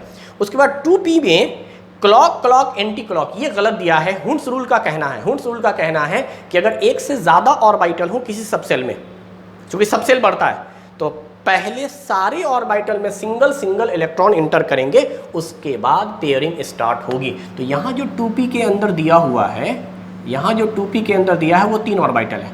पहले इलेक्ट्रॉन इंटर करेगा इसमें, उसके बाद इंटर करेगा इसमें, फिर इंटर करेगा इसमें। ये तीनों के तीनों क्लॉकवाइज इंटर करेंगे। उसके बाद एंटी क्लॉकवाइज, फिर एंटी क्लॉकवाइज इंटर करना शुरू करेगा, वो भी 1 बाई 1, सिंगल। तो इसका मतलब कि अगर हम बात करें p के अंदर 3 इलेक्ट्रॉन दिखलाना है, तो 3 इलेक्ट्रॉन दिखलाने का तरीका ये होगा कि इस ऑर्बिटल p के तीनों ऑर्बिटल में क्लॉकवाइज इलेक्ट्रॉन होंगे। जिसकी सिमेट्रिक एक जैसी होगी, और ये सिमेट्रिक कॉन्फ़िगरेशन का एग्जांपल है। तो यहाँ तीसरा स्टेटमेंट गलत हो गया, क्योंकि तीसरे में आप देखें एंटी क्लॉकवाइज दिखलाया हुआ है PZ वाले में, PZ ऑर्बिटल में एंटी क्लॉकवाइज है, जबकि X और Y में क्लॉकवाइज है, तो ये गलत है। चौथा ऑप्शन कह रहा है the value of M for dz² is 0। देखिए रियलिटी ये है कि मैग्नेटिक क्वांटम नंबर किसी भी ऑर्बिटल के लिए बताना बड़ा मुश्किल है, लेकिन हुआ ये है कि NCERT बुक ने Z एक्सिस को मेन एक्सिस माना है, और Z एक्सिस को चूंकि मेन एक्सिस माना है तो वहीं से रेफरेंस लिया है, और रेफरेंस जो होता है वो ओरिजिन माना जाता है। तो Z एक्सिस पर जितनी भी चीजें लाई करेंगी बेटा, Z एक्सिस पर जितनी भी चीजें लाई करेंगी उसकी मैग्नेटिक क्वांटम नंबर वैल्यू 0 है। यहां पर बात कर रहा था dz² की, यानी D के अंदर जो 5 ऑर्बिटल होते हैं, D के अंदर जो 5 ऑर्बिटल होते हैं, D के अंदर 5 ऑर्बिटल होते हैं, dxy, dyz, dzx, इनको मिलाकर T2g कहते हैं, और 2 ऑर्बिटल हैं जिसको EG कहते हैं, dz² dx² माइनस y²। तो dz² की मैग्नेटिक क्वांटम नंबर वैल्यू 0 मानी गई है। बाकी जो 4 बच गए उनका कुछ कह नहीं सकते, उनका कुछ कह नहीं सकते। उसी तरीके से P के अंदर 3 ऑर्बिटल है बेटा, तो जो भी Z होगा उसका मैग्नेटिक क्वांटम नंबर 0 माना गया है। तो Px, Py, Pz यानी इस वैल्यू को आप 0 कहेंगे। लेकिन जब इस तरह से दिखला रहे हैं तो आपको लिखना है बिल्कुल ग्राफ वाले स्टाइल में, -1 0 +1। तो जिसको आप 0 बोलोगे उसी को Z एक्सिस बोलना, जिसको 0 बोलोगे उसी को Z एक्सिस। तो याद रखना कई बार PZ पे पूछता है, PZ का मैग्नेटिक क्वांटम नंबर क्या है? 0। अच्छा, PZ का 0 है, Px का कितना, Py का कितना? तो कह सकते हैं X का -1 भी होगा +1 भी होगा, Y का -1 भी +1, यानी इनमें कुछ भी हो सकता है, क्योंकि ये प्रिंसिपल एक्सिस नहीं है, ये मेन एक्सिस नहीं है। +1 मानोगे तो y +1 होगा, अगर आप x को +1 मानोगे तो y -1 होगा, मतलब इनमें फिक्स नहीं है। जिस तरह से मैंने कहा यहाँ Z² को आप मानेंगे 0, बाकी को -1 +1 -2 +2 कुछ भी मान सकते हैं। तो कुल मिलाकर चौथा स्टेटमेंट बोल रहा था कि मैग्नेटिक क्वांटम नंबर यानी M dz² के लिए 0 है। तो आप कहिए कि हाँ NCERT बुक के हिसाब से 0 माना गया है, असाइन किया गया है। तो हमारा 60वें सवाल का सही जवाब था, जो गलत पूछा गया था, ऑप्शन नंबर 3, जिसमें नाइट्रोजन का इलेक्ट्रॉनिक कॉन्फ़िगरेशन गलत दिया हुआ है। Now we will move on next question, that is question number 67। अभी कुछ देर पहले आपको जब मैं पढ़ा रहा था इलेक्ट्रोकेमिस्ट्री, तो आपको मैंने ऑक्सीडेशन नंबर निकालने को सिखाया था। यहाँ वही चीज़ है, 67 में कह रहा है the correct order of nitrogen compound in its decreasing order of oxidation state. आपको ऑक्सीडेशन स्टेट डिक्रीजिंग ऑर्डर में लिखना है, यानी पहले सबसे ज़्यादा का, उसके बाद धीरे धीरे ऑक्सीडेशन नंबर कम करना है, यानी रिडक्शन के टर्म में दिखलाना है।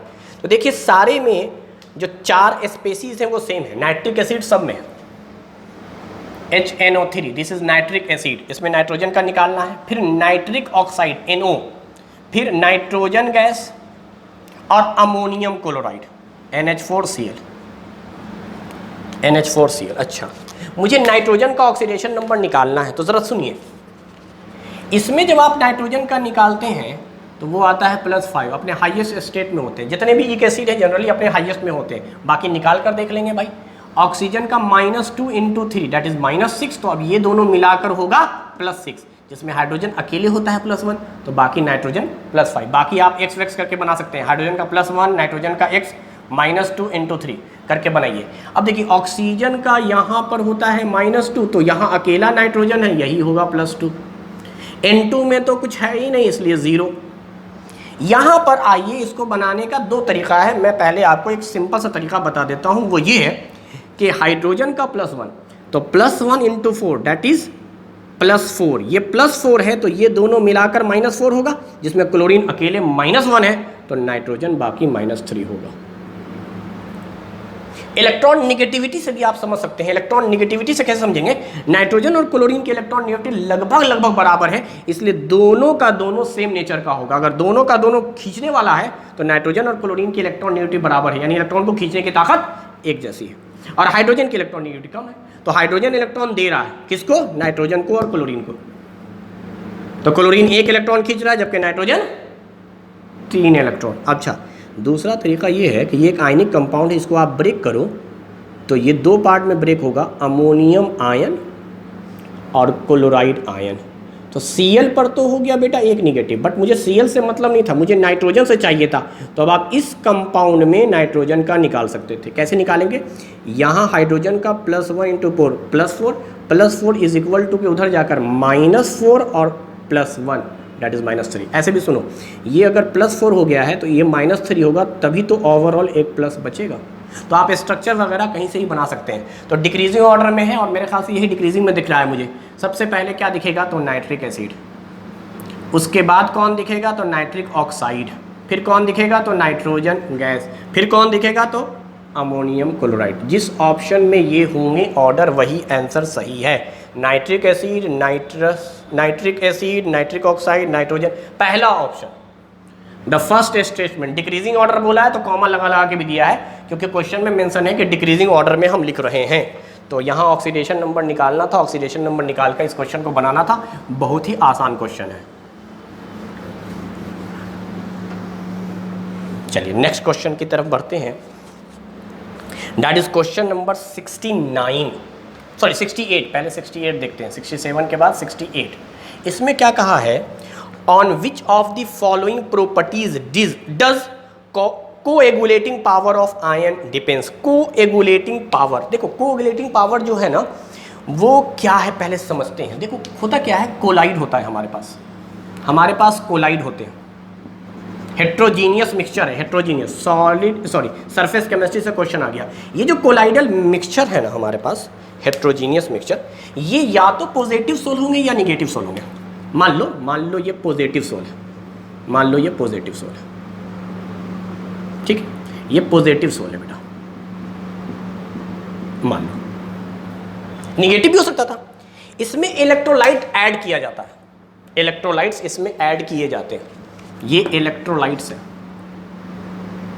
अब जाहिर सी बात है इलेक्ट्रोलाइट जो होता है वो आयनिक कंपाउंड, इसमें प्लस भी होगा और माइनस भी होगा। तो अगर ये पॉजिटिव है तो ये जो एक्सेस में निगेटिव है, एक्सेस में ये निगेटिव आकर इसके साथ बाइंड करके इसका मॉलिक्यूल और बड़ा कर देता है और नीचे कोएगुलेट हो जाते हैं, नीचे आकर सेटल डाउन होने शुरू हो जाते हैं। तो वो जो मिनिमम अमाउंट आप इलेक्ट्रोलाइट्स का ऐड कर रहे हैं जिससे कोएगुलेशन पावर बढ़ रहा है, तो इसको कहते हैं पावर, कोएगुलेट होना। जितना कम डालोगे और जितनी जल्दी ये कोएगुलेट हो जाएगा उसको कोएगुलेटिंग पावर कहेंगे। यानी कोएगुलेटिंग पावर जो है ना वो इनवर्सली प्रोपोर्शनल है कोएगुलेटिंग वैल्यू से। कोएगुलेटिंग वैल्यू यही है कि कितना इलेक्ट्रोलाइट्स आप ऐड कर रहे हैं, वो वैल्यू जो आप ऐड कर रहे हैं। यानी किसी भी मिक्सचर के अंदर जब आप इलेक्ट्रोलाइट्स बाहर से ऐड करते हैं, ऐड करने के बाद कोएगुलेशन हो जाता है यानी प्रिसिपिटेशन वगैरह होना शुरू हो जाता है, तो आप कहिएगा कि उस कंसंट्रेशन को कोएगुलेटिंग वैल्यू कहेंगे और इस पावर को, कोएगुलेट होने की टेंडेंसी को कोएगुलेशन पावर कहेंगे। तो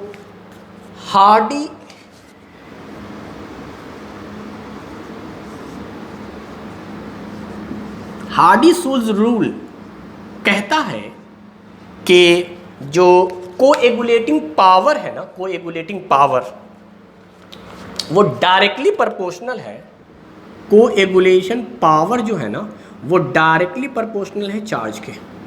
जाहिर सी बात है जितना बड़ा चार्ज उतना ज़्यादा फोर्स ऑफ अट्रैक्शन, और ये फोर्स ऑफ अट्रैक्शन ही है। जैसे ये पॉजिटिव सोल थे ना तो इसने निगेटिव को खींचा। अगर मिसाल के तौर पे ये निगेटिव सोल होता तो ये किसको अट्रैक्ट करता? पॉजिटिव को अट्रैक्ट करता। तो जितना बड़ा पॉजिटिव चार्ज होगा इलेक्ट्रोलाइट्स का उतना जल्दी हो जाएगा, जितनी जल्दी हो जाएगा उतना पावर ज़्यादा होगा। तो चार्ज के डायरेक्टली प्रोपोर्शनल है, चाहे वो चार्ज पॉजिटिव हो चाहे वो चार्ज निगेटिव हो। तो चलिए अब ऑप्शन देखते हैं। ऑप्शन क्या कह रहा है? The magnitude of charge of atom alone. सिर्फ मैग्नीट्यूड ऑफ चार्ज पे कहेंगे नहीं, सिर्फ मैग्नीट्यूड ऑफ चार्ज पे नहीं करता। आगे साइज ऑफ आयन एलोन, सिर्फ साइज पे डिपेंड करता है? नहीं, both magnitude and sign of the charge of ion. बिल्कुल सही बात है, ऑप्शन नंबर 3। यानी यहाँ पर मैग्नीट्यूड के साथ साथ साइन पे भी डिपेंड करता है। मैग्नीट्यूड का मतलब हो गया कि अगर मान लीजिए मैं ऐसे ही बोल रहा हूँ, जैसे हमारा ब्लड है तो ब्लड को कोएगुलेट करने के लिए फेरिक क्लोराइड का इस्तेमाल करते हैं। तो आपको साइन भी देखना है, पॉजिटिव है कि निगेटिव है, पॉजिटिव है या निगेटिव, और साइज भी देखना है आपको, जितना जल्दी बड़ा साइज बन जाए कोएगुलेट हो जाएगा। तो कुल मिलाकर ऑप्शन 3 यहाँ पर सही जवाब था। ये हार्डी-सुलज़ पढ़ लीजिएगा तो वहाँ से बहुत आसानी से ये क्वेश्चन बन जाएंगे। ये अक्सर आया करते हैं कि वो कौन सा अमाउंट है जिसको हम ऐड करेंगे, उस पर्टिकुलर कंसंट्रेशन को हम लोग कहा करते हैं कोएगुलेशन वैल्यू, और उस फेनोमेना को या उस टेंडेंसी को हम लोग पावर कहते हैं। Now question number 69, ionic equilibrium से सवाल पूछ लिया गया और बड़ा अच्छा सवाल है। कह रहा है following solutions were prepared by mixing different volume of NaOH, NaOH strong base है, एंड HCl जो है वो स्ट्रॉन्ग एसिड है, फॉर डिफरेंट कंसंट्रेशन। पहला दिया हुआ है HCl रिएक्शन करवा रहे हैं NaOH से, दूसरा है HCl NaOH। ऐसे सब में HCl और NaOH का ही है, बस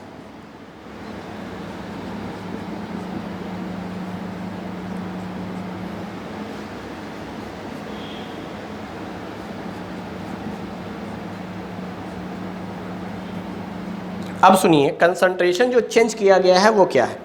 पहले में कह रहा है 60 मिलीलीटर और इसकी मोलरिटी है 1/40। पहले मैंने जो लिखा है याद रखिएगा ये वॉल्यूम है, और बाद में जो लिखा है वो कंसंट्रेशन है। अगर आप इनको मल्टीप्लाई करेंगे तब जो हमें मिलेगा, सॉरी 10 है, 1/10 ये मिलीमोल मिलेगा चूंकि मिलीलीटर में है। अच्छा, NaOH के बारे में कह रहा है 40 मिलीलीटर इंटू 1/10 मोलर। दूसरे में बोल रहा है 55 मिलीलीटर इंटू 1/10 मोलर, 45 इंटू 1/10, ये है 75 into 1/5 and 25 into 1/5, 100 into 1/10 and again 100 into 1/10। यही है क्वेश्चन। क्या कह रहा है, pH of which one of them will equal to 1। pH किसका 1 होगा, pH किसका 1 होगा, यानी एसिडिक होना चाहिए, एसिडिक होना चाहिए। एसिडिक कब होगा, जब आप स्ट्रॉन्ग एसिड स्ट्रॉन्ग बेस को मिलाते हैं तो यहाँ पर बनता है वाटर और साल्ट। असल में वाटर और साल्ट दोनों का pH न्यूट्रल होने की वजह से 7 होगा। तो यहाँ पर अगर एसिड ज़्यादा है तो उसकी वजह से pH डिसाइड होगा, और अगर बेस ज़्यादा है तो उसकी वजह से pH डिसाइड होगा, क्योंकि ये दोनों तो न्यूट्रलाइजेशन रिएक्शन करते हैं। जिसका pH 7 रहेगा जस्ट लाइक वाटर, तो इसका pH भी 7, इसका pH भी 7, मतलब ये बिल्कुल वाटर की तरह ही एक्ट कर रहा है। तो इसे आप छोड़ दीजिए, आप इसे देखिए तो यहाँ आपको मिलेगा दिस इज 6 मिलीमोल और यहाँ मिलेगा 4 मिलीमोल। तो पता क्या चला कि 4 मिलीमोल से रिएक्ट करके बना देगा, यहाँ जो लेफ्ट है वो 2 मिलीमोल है, 2 मिलीमोल लेफ्ट है, यानी HCl बचा हुआ है, तो इसका pH 7 से कम आएगा। हो सकता है ये pH 1 हो। तो आपको कैसे निकालना है, तो pH का फॉर्मूला होता है माइनस लॉग हाइड्रोजन आयन का कंसंट्रेशन। HCl एक स्ट्रॉन्ग एसिड है, तो जितने भी HCl बचे हुए हैं सब के सब H+ में जाएंगे। तो बताओ मिलीमोल को किससे डिवाइड करें, मिलीलीटर से। अब सवाल है कौन सा मिलीलीटर लेंगे, तो 60 और 40 दोनों को मिक्स किया गया है। अब टोटल वॉल्यूम 100 मिलीलीटर है, तो जो बचा हुआ H+ है वो उसी 100 मिलीलीटर सॉल्यूशन में होगा। तो 100 मिलीलीटर से करोगे तो ये मोल में आ जाएगा बेटा, मिलीलीटर खत्म, मोल बाय वॉल्यूम दैट इज 2/100। 2/100 का मतलब क्या हो गया, तो सुनो 2/100 का मतलब हो गया 2/100। 2/100 ये कंसंट्रेशन आया। मिलीमोल को मिलीलीटर से डिवाइड करोगे तो कंसंट्रेशन आ जाएगा मोल पर लीटर। ये मोल पर लीटर में ही होना चाहिए। तो ये तो बड़ा आसान है। सुनिए क्या करना है, यहाँ माइनस, क्या हम लोग log 2 की वैल्यू 0.3 लिखें, माइनस डिवाइड में इसलिए माइनस करेंगे log 2 और log 100 की वैल्यू 2 हो जाती है, log 2 की वैल्यू 0.3, यानी ये वैल्यू आ रहा है -1.7, माइनस के साथ मल्टीप्लाई होकर +1.7। तो पहले का तो pH है वो 1.7 है बेटा, पहले का जो pH निकाल के लाओगे वो तो आएगा 1.7, जबकि pH 1 होना चाहिए था, इसलिए नहीं हुआ। अब आते हैं धीरे धीरे दूसरे क्वेश्चन की तरफ। दूसरे क्वेश्चन में क्या हो रहा है तो ज़रा सुनो, ये 5.5 मिलीमोल बनेगा, ये 4.5 मिलीमोल बनेगा, यानी यहाँ पर अगर आप देखें तो कितना लेफ्ट होगा तो 1 मिलीमोल H+ बचेगा। H+ का कंसंट्रेशन बता रहा हूँ मैं, 1 मिलीमोल को डिवाइड किससे करना है, 100 से, 100 से डिवाइड करना है, यानी ये आ गया 10⁻⁻²। तो यहाँ पर जब आप pH निकालोगे तो ये pH आएगा 2, ये pH आएगा 2, ये भी नहीं हुआ, ये भी नहीं हुआ। एकदम आसान है, यहाँ से मिलीमोल कितना लेफ्ट है ये पता कर लो, डिवाइड बाय टोटल वॉल्यूम कर लो, कंसंट्रेशन आ जाएगा, यहाँ से pH का फॉर्मूला लगा के बना लेना। यही काम यही किया है, millilitre into concentration millimole, millilitre into concentration millimole. जो बच गया है एक्सेस में कौन है, 5.5, 4.5, 5.5 एक्सेस में है, कितना एक्सेस में है, 1 एक्सेस में है, आउट ऑफ 100 मिलीलीटर सॉरी। तो 1 मिलीमोल आउट ऑफ 100 मिलीलीटर यानी 10⁻⁻², pH निकाल लेना, 2 आ गया, ये भी नहीं हुआ। Now we will move on question option number 3। Option number 3 क्या कह रहा है बेटा, ऑप्शन नंबर 3 कह रहा है अगर मैं इसको 5 से काट दूँ तो 15 × 5 = 75, यानी 15 मिलीमोल, 15 मिलीमोल HCl है। यहाँ काट दूँ 5, दिस इज़ 5 मिलीमोल। तो भाई एक्सेस में कौन है, ये 5 ये 15, HCl एक्सेस में है, तो कितना HCl एक्सेस में है भाई, 10 मिलीमोल आउट ऑफ 25 और 75 यानी 100 मिलीलीटर, यानी 1/10 मतलब 10⁻⁻1, pH की value minus log H ion का कंसंट्रेशन यानी 1। So the correct answer is option number 3, pH की वैल्यू 1, pH की वैल्यू 1। अच्छा यहाँ भी देख लें, ऑप्शन नंबर 4 को देख लें, 4 को देखेंगे तो क्या होगा, this is 10 millimole, 10 millimole, this is 10 millimole. अच्छा 10 मिलीमोल से 10 मिलीमोल रिएक्ट कर गया, कुछ नहीं बचा, यानी यहाँ पे बिल्कुल न्यूट्रलाइजेशन रिएक्शन है। इसका तो pH 7 आवेगा बेटा, इसका pH 7 आवेगा, ये याद रखना, क्योंकि कुछ बचा ही नहीं। जितने 1 मोल से रिएक्ट करके 1 मोल साल्ट और 1 मोल वाटर बना रहा है, तो यहाँ पर तो भाई रिएक्शन का रेशियो सेम है, तो 10 मिलीमोल से रिएक्ट कर गया। यहाँ पर क्या होगा, 15 में से 5 ही मिलीमोल इस बेस के साथ रिएक्ट कर गया होगा, तो पूरा बेस खत्म, 5 मिलीमोल एसिड का खत्म, 10 मिलीमोल एसिड बचा हुआ है, किस में बचा हुआ है, वाटर में। यहाँ पर भी उसी लॉजिक से देखेंगे, 4.5 से रिएक्ट कर गया, 1 बच गया, 4 से रिएक्ट कर गया, 2 बच गया, तो एसिड बचा हुआ है, कभी pH की वैल्यू 7 से कम आएगी। एसिड अगर खत्म हो गया है और बेस भी खत्म हो गया है तो pH 7 है, क्योंकि यहाँ पे तो स्ट्रॉन्ग बेस बना है आपका, स्ट्रॉन्ग बेस स्ट्रॉन्ग एसिड की मदद से स्ट्रॉन्ग साल्ट बना है। स्ट्रॉन्ग साल्ट बोलो, न्यूट्रल साल्ट बोलो, तो स्ट्रॉन्ग साल्ट का या न्यूट्रल साल्ट का हाइड्रोलिसिस भी नहीं किया जाता, इसीलिए ये तो क्वेश्चन काफ़ी आसान हो गया था। वैसे भी आपको करना कुछ नहीं है, सबका मिलीमोल निकालना है, जिसका मिलीमोल ज़्यादा है वही सॉल्यूशन बनेगा। एसिड का ज़्यादा है, एसिडिक सॉल्यूशन होगा, उसकी pH 7 से कम आएगी। अगर बेस ज़्यादा होता तो बेसिक सॉल्यूशन होता, उसका pH 7 से ज़्यादा आता। तो खैर ये क्वेश्चन हम लोगों ने देख लिया pH 7 पर, क्वेश्चन नंबर 69। नेक्स्ट क्वेश्चन है क्वेश्चन नंबर 70। क्वेश्चन नंबर 70 क्या कह रहा है, सुना जाए। 70 कह रहा है the solubility of barium sulphate की सॉलिबिलिटी दी हुई है आपको। सॉलिबिलिटी बोले तो S वैल्यू, सॉलिबिलिटी को S से रिप्रेजेंट करते हैं। दिस विल बी 2.42 इंटू 10⁻³ ग्राम पर लीटर। अच्छा सॉलिबिलिटी किस में दिया हुआ है, ग्राम पर लीटर में दिया हुआ है, ये याद रखिएगा यूनिट। कंसंट्रेशन आपका होता है मोल पर लीटर और यहाँ पे दिया हुआ है ग्राम पर लीटर। अच्छा आगे सुनिए क्या बोल रहा है, एट 298 केल्विन। ठीक है भाई, the value of solubility product, मुझे निकालना क्या है, KSP, मुझे निकालना क्या है, KSP। तो ज़रा समझो, बेरियम सल्फेट का जब भी तुम एक्वस मीडियम में यानी सॉल्युबल करोगे, तो ये सॉलिड था, इसको वाटर में डाला गया, एक्वस मीडियम में डाला गया, तो क्या हो जाएगा, बेरियम आयन अलग होगा और सल्फेट आयन अलग होंगे। तो आपको मालूम है इक्विलिब्रियम पर ये बनेगा S और ये बनेगा S, तो KSP की जो वैल्यू आवेगी वो तो आवेगी S²। सिंपल सी बात, S × S। आगे नंबर होता तो पावर वावर भी लगाते। खैर, तो ये क्वेश्चन तो बड़ा आसान था। बेरियम सल्फेट को जब भी हम सॉल्यूशन के अंदर डालेंगे तो ये सॉलिड प्रोडक्ट है, ये कन्वर्ट किस में हो जाएगा, आयंस में। आयन का कंसंट्रेशन लेते हैं, सॉलिड का कंसंट्रेशन नहीं लेते हैं, तो KSP की वैल्यू हो जाएगी खाली प्रोडक्ट के कंसंट्रेशन के मल्टीप्लाई। बट यहाँ पर जो ये S है, ये याद देखिएगा, ये जो S है ये कंसंट्रेशन की तरह है, इसका यूनिट होता है मोल पर लीटर। और यहाँ पर जो आपका S दिया हुआ है वो कितने है, ग्राम पर लीटर। यानी सबसे पहला काम आपको क्या करना होगा, इस ग्राम को मोल में कन्वर्ट करना होगा। और ग्राम को मोल में कन्वर्ट करना बड़ा आसान है, मोल निकाल लो।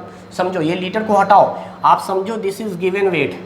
गिवन वेट को किससे डिवाइड कर दोगे, मॉलिक्यूलर वेट से। गिवन वेट को मॉलिक्यूलर वेट से डिवाइड कर दोगे। अच्छी बात है, ग्राम में है, मॉलिक्यूलर वेट से डिवाइड कर दो। अब देखो क्वेश्चन में ही दिया हुआ है गिवन मोलर वेट ऑफ, इसका मॉलिक्यूलर वेट, यानी हम पहले कंसंट्रेशन निकालना चाह रहे हैं मोल पर लीटर में, तो S की वैल्यू आ जाएगी 2.42 इंटू 10⁻³ डिवाइड बाई 233 ग्राम पर मोल। अगर आप बाकायदा पूरा यूनिट लिखना चाह रहे हैं तो ये था ग्राम पर लीटर में, और मॉलिक्यूलर वेट होता है ग्राम पर मोल में। ज़रा देखो फ़ायदा क्या हुआ, मोलर मास से डिवाइड करने से ग्राम ग्राम कट गया, ये पर मोल ऊपर आया तो हमारा यूनिट मिल गया ना, मोल पर लीटर। हमें तो यही चाहिए था, मोल पर लीटर, मोल पर लीटर।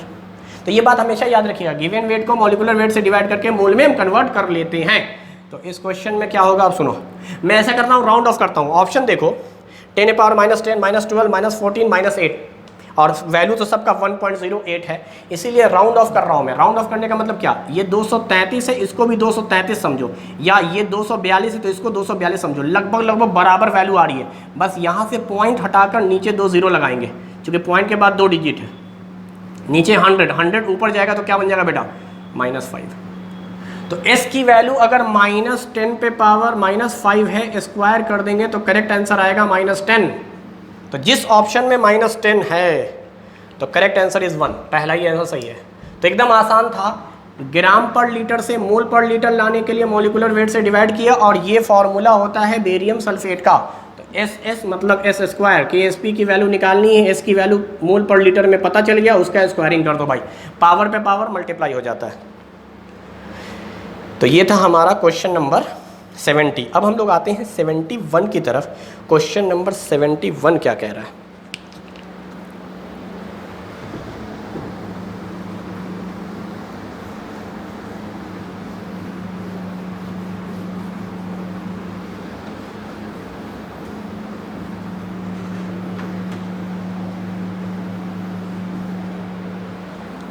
देखिए क्वेश्चन नंबर 71 कह रहा है given Van der Waals constant for ammonia, hydrogen and CO2 are respectively.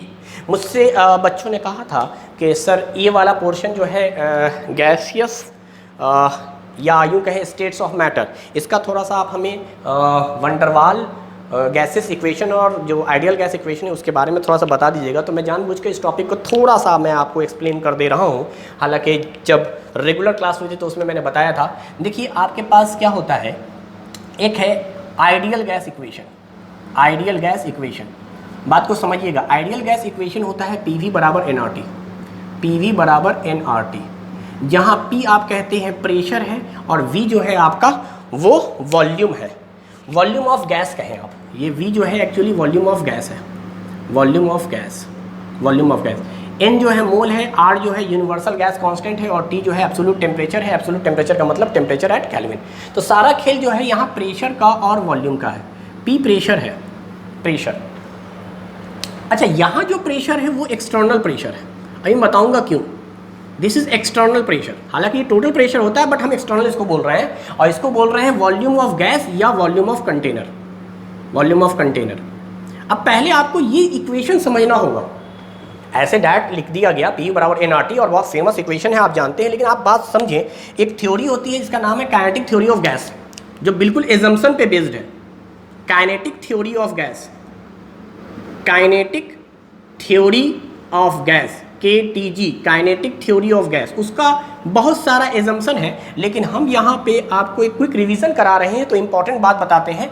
Important बात ये है कि उसने ये एज्यूम किया था कि पॉइंट मास की तरह होंगे गैस के पार्टिकल। ये जो गैस के पार्टिकल्स हैं, these are the particles of gas, ये बिल्कुल पॉइंट मास की तरह है। और पॉइंट मास की तरह है तो इनका अपना कोई वॉल्यूम नहीं है, ये याद रखिएगा। गैस के पार्टिकल का साइज इतना छोटा है कि हम पार्टिकल का वॉल्यूम, ये जो पार्टिकल है या मॉलिक्यूल है, इसका वॉल्यूम ज़ीरो मानेंगे, नेग्लिजिबल। यानी गैस का पार्टिकल इतना छोटा है कि इनका वॉल्यूम कंटेनर के मुकाबले में ज़ीरो है, नेग्लिजिबल है, पॉइंट मास की वजह से। ये एजम्पशन है काइनेटिक थ्योरी ऑफ गैस का। तो उसका कहना क्या है? उसका कहना ये है कि इस पूरे कंटेनर का जो वॉल्यूम है वही गैस का वॉल्यूम है। अच्छा, गैस का वॉल्यूम का मतलब ये समझिएगा कि गैस के साइज का। अक्सर बच्चे समझते हैं सर पार्टिकल ही तो गैस है, गैस बना हुआ है इनफाइनाइट नंबर ऑफ पार्टिकल्स का, तो फाइनाइट नंबर ऑफ पार्टिकल्स जो है वही तो गैस है। तो आपको मैं बताऊं, यहाँ पर गैस का मतलब है कि ये मूव करने के लिए कितना स्पेस ले रहा है। ये जो पार्टिकल है इसको मूव करना है अंदर, तो आप ऐसा करो कि इन तमाम गैस को एक तरफ ले आओ। इन तमाम गैस को एक जगह इकट्ठा हमने कर लिया, एक जगह इकट्ठा करेंगे तो हो सकता है ये कुछ, तो इस गैस के अलावा जो स्पेस बचे हुए हैं इसको हम वॉल्यूम ऑफ गैस कहेंगे। वॉल्यूम ऑफ गैस मतलब क्या हो रहा है, ये अब इस जगह रैंडम मोशन कर सकते हैं, इतना स्पेस इनका खाली है। तो जो खाली स्पेस है गैस का कंटेनर के अंदर, उसी को आप वॉल्यूम ऑफ कंटेनर कहें, खाली जगह, या वॉल्यूम ऑफ गैस कहें। वॉल्यूम ऑफ गैस का मतलब ये समझिएगा, सिर्फ ये वाला, ये तो नेग्लिजिबल है बेटा, इसको तो जीरो मान लिया गया है। इस पूरे कंटेनर का वॉल्यूम निकालो या इतने पार्ट का वॉल्यूम निकालो, लगभग लगभग बराबर आएगा, लगभग लगभग। यानी इसमें ये छोटा सा पोर्शन आप ऐड करें ना करें कोई फर्क नहीं पड़ता। काइनेटिक थ्योरी ऑफ गैस कहता है पूरे को कंसीडर करो, क्योंकि इसका मास, सॉरी, इसका वॉल्यूम जीरो है, नेग्लिजिबल है।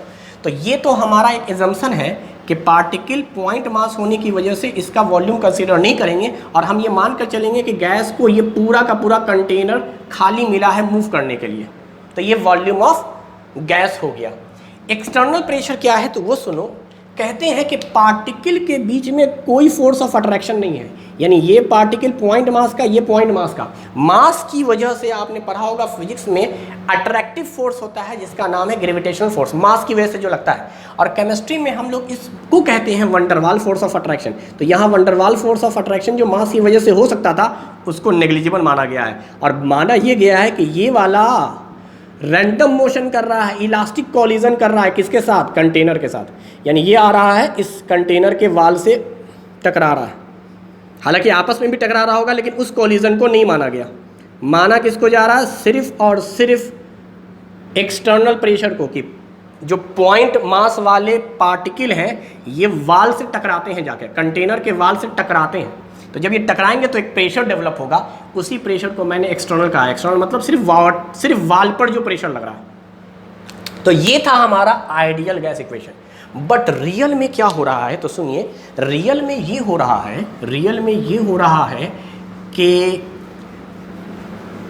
गैस का रियल में साइज होता है, और वो साइज नेग्लिजिबल आप नहीं कर सकते। गैस के साइज को आप नेग्लिजिबल नहीं कर सकते। तो जो रियल गैसेस हैं उसमें आप दो करेक्शन करते हैं। आइडियल गैस के अंदर दो करेक्शन करते हैं। एक है वॉल्यूम करेक्शन। मैं पहले वॉल्यूम करेक्शन को ले लेता हूँ। वॉल्यूम करेक्शन क्यों है? वॉल्यूम करेक्शन इस वजह से है कि आपको पॉइंट मास नहीं मानना है, बल्कि एक रिजिड स्फीयर मानना है।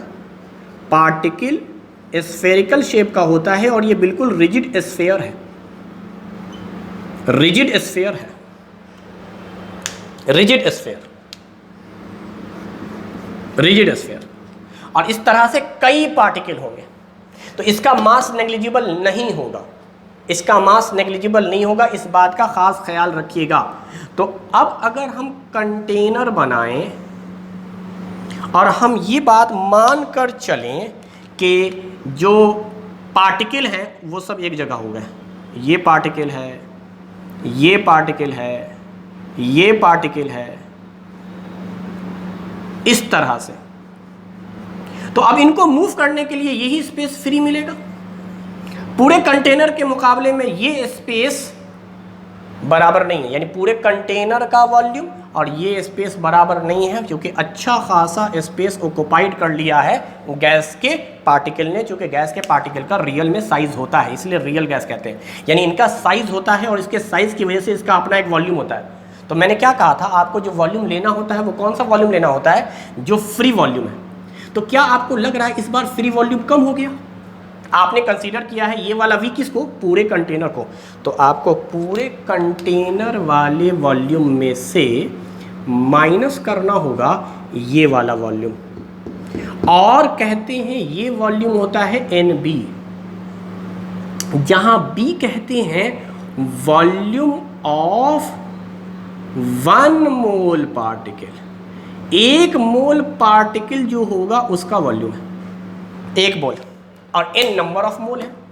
यानी 1 मोल पार्टिकल जब अपने पास रखेंगे ना हम गैस के, तो वो जितना वॉल्यूम लेगा उसे B से रिप्रेजेंट करेंगे। B एक वॉल्यूम कांस्टेंट भी आप कह सकते हैं, वॉल्यूम कांस्टेंट है। यानी 1 मोल पार्टिकल या 1 मोल गैस कितनी जगह ऑक्युपाइड करता है उसको B कहते हैं। तो जितने मोल रहे उससे मल्टीप्लाई कर दीजिए, तो आपको पता चल जाएगा इतना जगह तो घेरा गया है, तो फ्री कितना होगा, पूरा कंटेनर माइनस ऑक्युपाइड।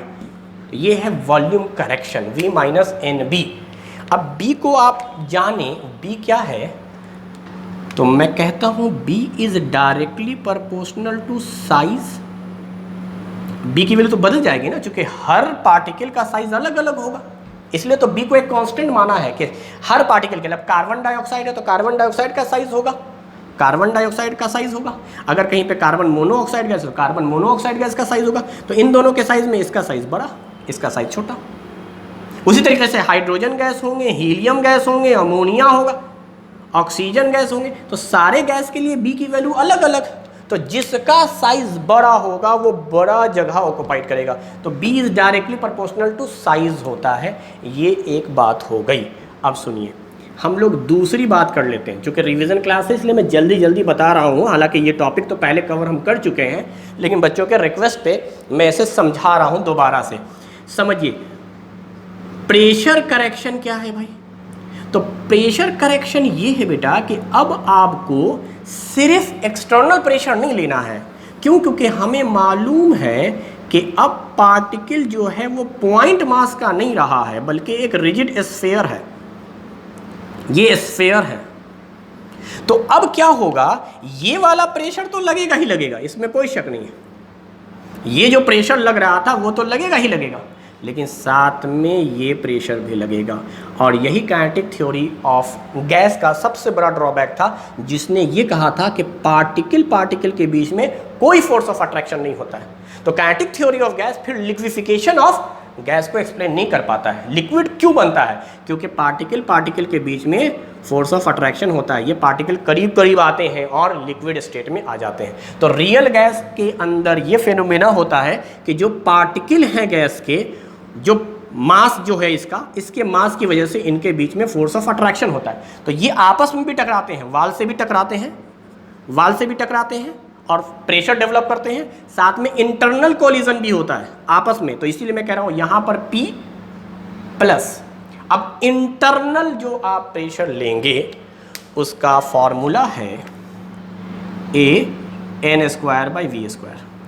अब मैं इसको डिराइव नहीं कर रहा हूं AB पार्टिकल मानकर, जब रेगुलर क्लास था तो बाकायदा डिराइव किया था मैंने। आप बस समझें कि AN²/V² होता है, जहां V पूरे कंटेनर का वॉल्यूम है, N number of mole of particle हैं। याद रखिएगा कितने पार्टिकल हैं उसका मोल है। तो N मोल होता है, V वॉल्यूम ऑफ कंटेनर होता है। यहाँ जब भी V लिख रहा हूँ पूरे कंटेनर का वॉल्यूम ले रहे हैं सारा। और A जो है यहाँ पर एक तरह से कांस्टेंट है, और ये कांस्टेंट क्या है? Force of attraction. A जो है इसको हम लोग कहते हैं force of attraction. Force of attraction, force of attraction का ये कांस्टेंट वैल्यू है। अब फोर्स ऑफ अट्रैक्शन किस बात पे डिपेंड करेगा? तो A किस पे डिपेंड करता है? तो A दो चीज़ों पे डिपेंड करता है बेटा। पहला तो टाइप ऑफ बॉन्ड, यानी अगर मान लो इसके अंदर कुछ ऐसे पार्टिकल हैं जिनके बीच में हाइड्रोजन बॉन्ड बन रहा है, तो hydrogen bond comparatively strong bond है वंडरवाल फोर्स ऑफ अट्रैक्शन से, तो होगा उसको हम वंडरवाल कहेंगे। साथ में इसके अंदर हो सकता है डाइपोल इंटरेक्शन हो जाए, तो उसके अंदर स्ट्रॉन्ग बॉन्डिंग होता है। तो पहले तो आपको टाइप ऑफ बॉन्ड बताना होगा, और दूसरा मोलर मास, क्योंकि मोलर मास जो होता है ना, जिसका मास ज्यादा उसका वंडरवाल फोर्स ऑफ अट्रैक्शन ज्यादा। तो अब देखो, जब आप रियल गैस इक्वेशन पढ़ रहे हो तो आपको इसी में दोनों करेक्शन करना है, P plus A N square by V square, ये प्रेशर करेक्शन हो गया, और वॉल्यूम में V minus N B is equal to N R T. आप चाहें तो n हर जगह से निकाल दें तो ये इक्वेशन डिराइव होकर आ जाएगा एक मोल गैस का आइडियल और रियल गैस एक्सप्रेशन। तो आइडियल गैस में n की वैल्यू 1 चाहो तो रख दो, रियल में भी n की जगह 1 रख दो, तो 1 मोल के लिए आएगा, अदरवाइज ये ठीक है। तो ये याद रखिएगा, B वॉल्यूम करेक्शन है और A प्रेशर करेक्शन है, और प्रेशर में फोर्स ऑफ अट्रैक्शन की बात होती है। फोर्स है एक्चुअली, प्रेशर क्या है, फोर्स बाय एरिया, तो फोर्स ऑफ अट्रैक्शन है। A अट्रैक्टिव फोर्स की बात करता है और B जो है वो वॉल्यूम की बात करता है। A B दोनों कांस्टेंट है, इसी पे सवाल आता है, और बच्चे का मेन जो डिमांड था मेरे वो यही था कि सर A और B को एक्सप्लेन कीजिए, बाकी चीज़ें तो खैर हम जानते हैं। तो इसीलिए आप A और B को बिल्कुल जहन में रखिए कि B क्या है, 1 मोल का वॉल्यूम, 1 मोल का वॉल्यूम। गैस जब 1 मोल रहेंगे वो साइज पे डिपेंड करेगा बेटा, वो लेंथ पे डिपेंड करेगा बेटा, और जो A है आपका वो फोर्स ऑफ अट्रैक्शन है, तो वो तो टाइप ऑफ बॉन्डिंग पे डिपेंड करेगा। आयनिक बॉन्ड रहेगा तो A की वैल्यू सबसे ज़्यादा, फिर कोवेलेंट के लिए थोड़ा सा कम, हाइड्रोजन बॉन्ड के लिए और कम, और वंडरवाल फोर्स ऑफ अट्रैक्शन के लिए सबसे कम। अगर सबके नेचर सेम है तो फिर मास देखा जाएगा, जिसका मॉलिक्यूलर वेट ज़्यादा होगा उसका फोर्स ऑफ अट्रैक्शन ज़्यादा होगा।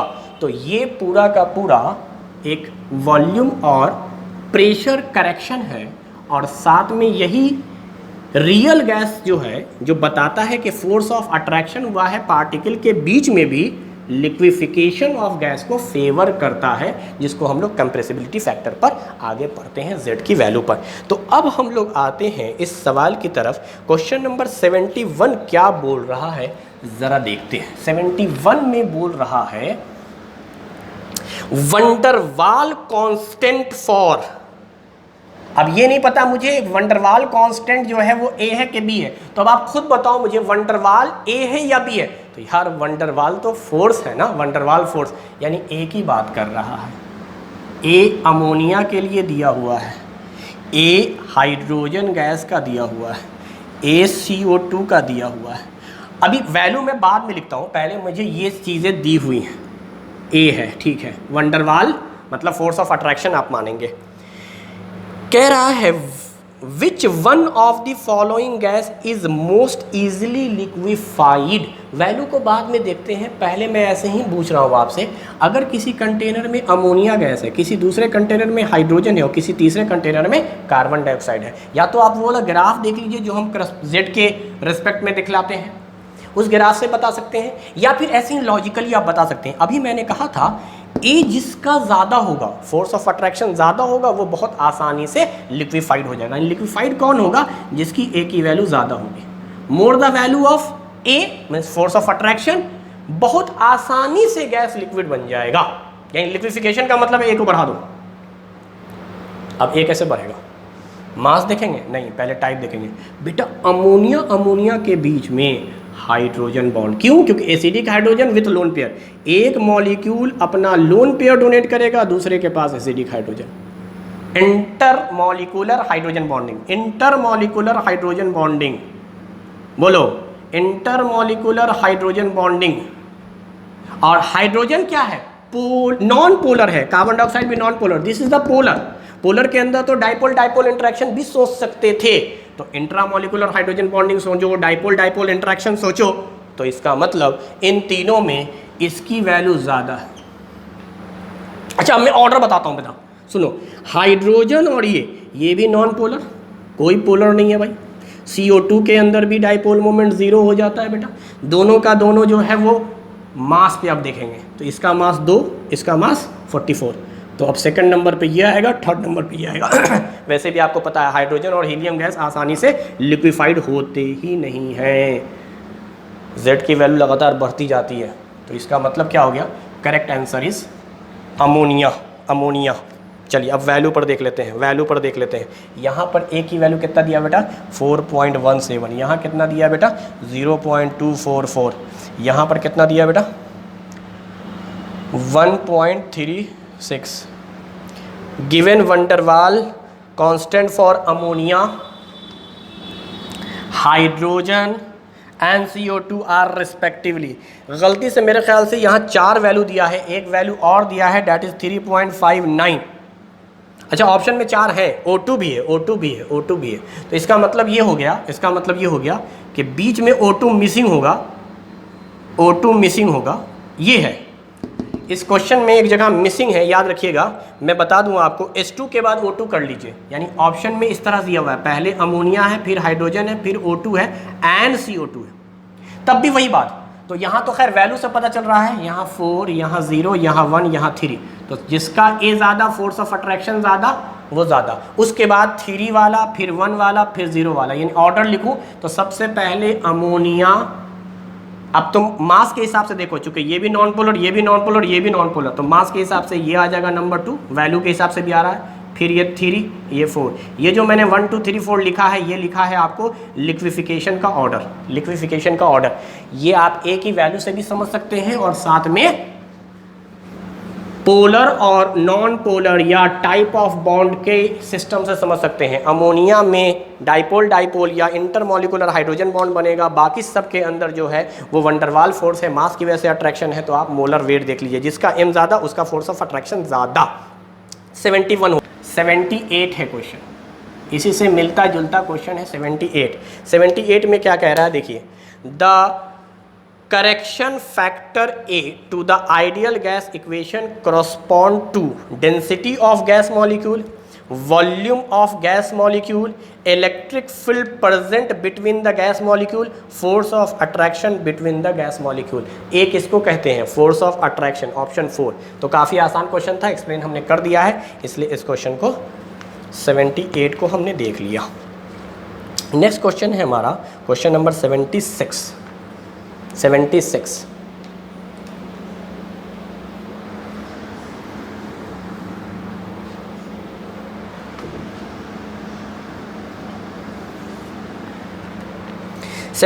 में कह रहा है कि आपको इसको बैलेंस करना है। रेडॉक्स रिएक्शन का पार्ट है, पर मैग्नेट आयन है, साथ में ऑक्जेलेट आयन है,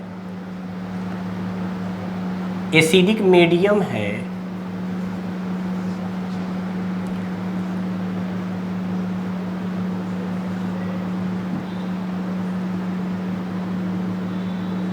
ठीक। कह रहा है MnO4 और C2O4 और H+। खैर हमें यही 3 का देखना है, तो अब तो हम लोग आसानी से देख सकते हैं। आसानी से इस तरह देखेंगे कि आपको एक ट्रिक सिखाया गया है ऑक्सीडेशन नंबर वाला। तो आप क्या करोगे, Mn को Mn के साथ चेंज देख लेना है और C2O4 2- का चेंज देख लेना है कार्बन डाइऑक्साइड के साथ। तो सबसे पहले एलिमेंट बैलेंस होने चाहिए, ऑक्सीजन हाइड्रोजन को छोड़कर एलिमेंट बैलेंस होने चाहिए। मैग्नीज बैलेंस है, यहाँ पर ऑक्सीडेशन नंबर निकालोगे +7 आएगा, यहाँ पर ऑक्सीडेशन नंबर है +2। चेंज कितने का है, चेंज है 5 का, चेंज है 5 का, चाहे प्लस में चेंज हो चाहे माइनस में चेंज हो, चेंज कितने का है, 5 का है। चलो इसमें देखते हैं इसमें क्या हो रहा है। तो आप एलिमेंट बैलेंस करो, यहाँ C2 है, यहाँ C है, C2 ले लो। अब देखो दोनों कार्बन का कितना आएगा, तो दोनों कार्बन का मिलाकर 6 आएगा, क्योंकि ये 4 दूनी 8 हो गया है, ये -8 उधर जाकर +8 होगा, यहाँ C2 को छोड़ दो तो +8 -2 +6।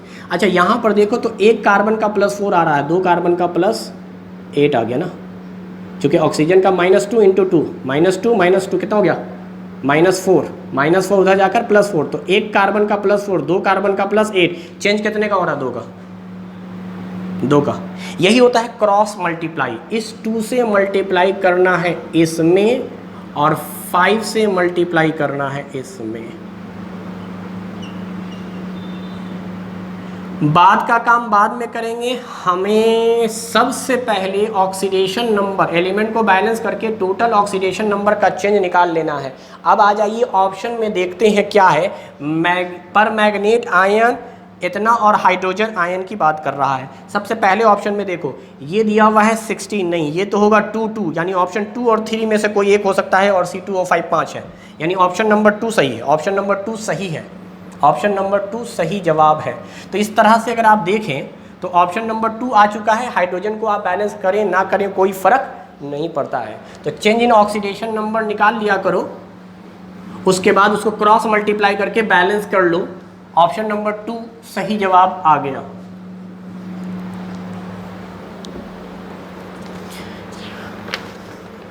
लास्ट क्वेश्चन है question number 77।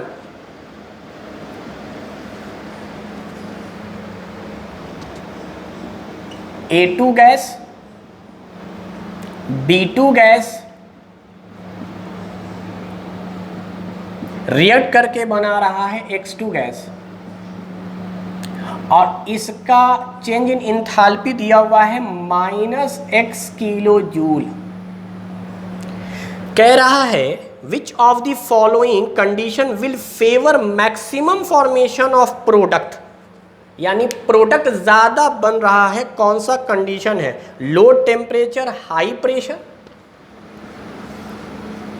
Low temperature high pressure, दूसरा है लो टेम्परेचर लो प्रेशर, तीसरा है हाई टेम्परेचर हाई प्रेशर, और चौथा ऑप्शन है high temperature low pressure, high temperature low pressure. देखिए ली चैटेरियर प्रिंसिपल आपको पढ़ाया गया है बहुत अच्छे से, और उसमें ये सिखाया गया था कि आपको करना क्या है, यहाँ देखना है टाइप ऑफ रिएक्शन, टेम्परेचर के लिए टाइप ऑफ रिएक्शन देखना है।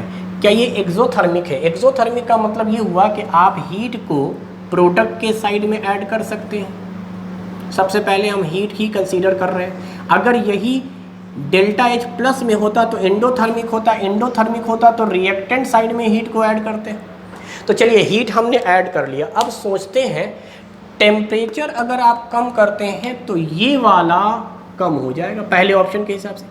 अगर ये कम हो गया तो आप सोचिए ये हाई पर है ये लो पर है, प्रोडक्ट लो पर है रिएक्टेंट हाई पे है, तो फ्लो हमेशा हाई से लो की तरफ होगा, यानी फेवर कर रहा है फॉरवर्ड डायरेक्शन में। और फॉरवर्ड डायरेक्शन में जब रिएक्शन जाएगा तभी प्रोडक्ट बढ़ेगा। तो लो टेम्परेचर तो रिएक्शन को बढ़ाएगा ही, जहाँ जहाँ लो है वो रिएक्शन को फॉरवर्ड डायरेक्शन में शिफ्ट करेंगे।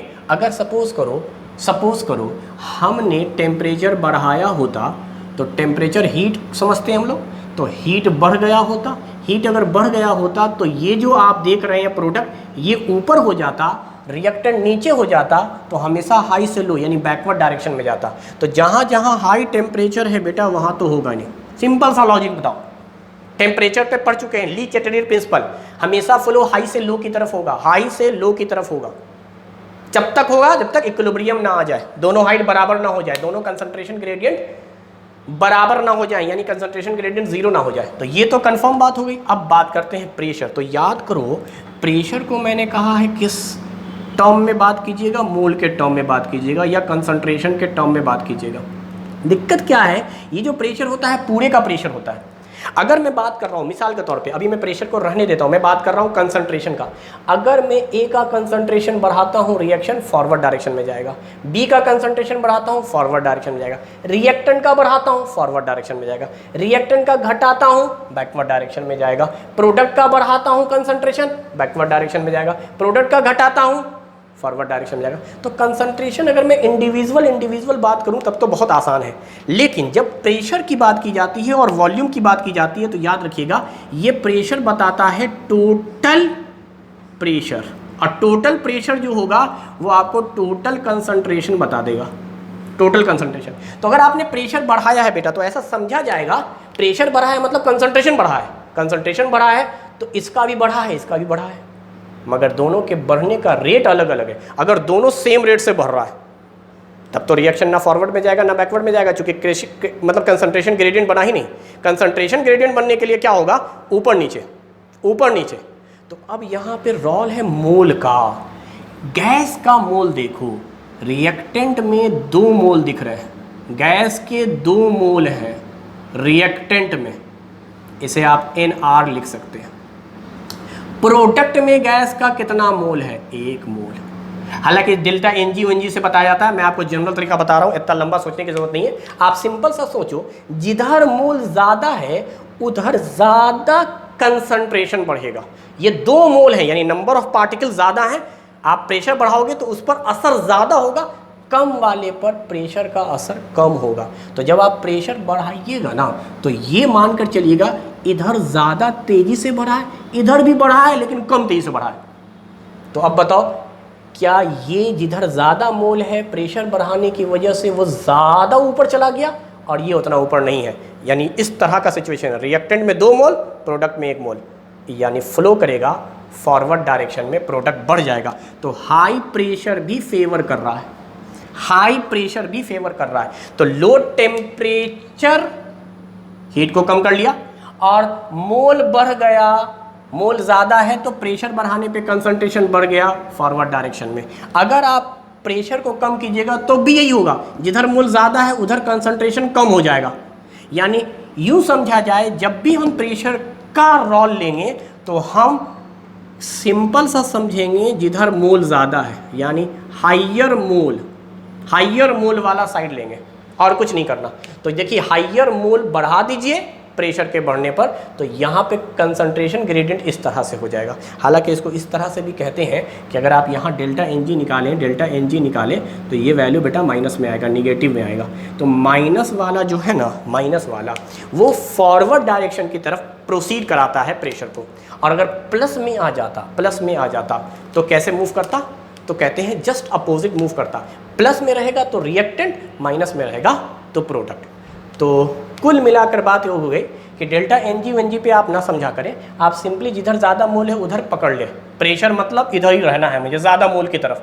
प्रेशर बढ़ाया है तो कंसंट्रेशन बढ़ गया है, प्रेशर घटाया है तो कंसंट्रेशन कम हो गया है। इसी में एक्स्ट्रा बात क्या है बेटा? वॉल्यूम प्रेशर के इन्वर्सली प्रोपोर्शनल है।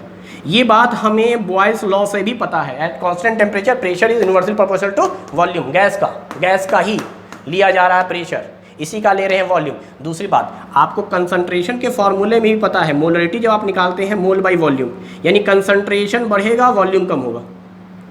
तो इन्वर्सली रिलेशन है वॉल्यूम के साथ। तो क्या करना है, अगर वॉल्यूम बढ़ा है तो जिधर ज़्यादा मोल है उधर कंसंट्रेशन कम हुआ है, और ग्रेडियंट बनाकर हाई से लो की तरफ फ्लो करा देना है।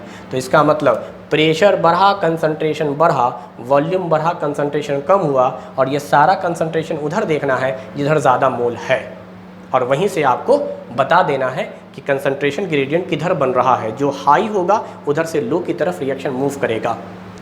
तो इतनी बातों को समझ लीजिएगा तो ली चटर्जी प्रिंसिपल में कोई दिक्कत नहीं होगा। वैसे ये क्वेश्चन काफ़ी आसान था, इसमें -x बता रहा है, एक्सोथर्मिक है, एक्सोथर्मिक के लिए हमने प्रोडक्ट साइड में हीट जोड़ दिया। तो लो टेम्परेचर हाई प्रेशर ये कंडीशन है फॉर्मेशन ऑफ प्रोडक्ट बनाने की, या यूँ समझिए फेवर कर रहा है फॉरवर्ड डायरेक्शन में रिएक्शन को।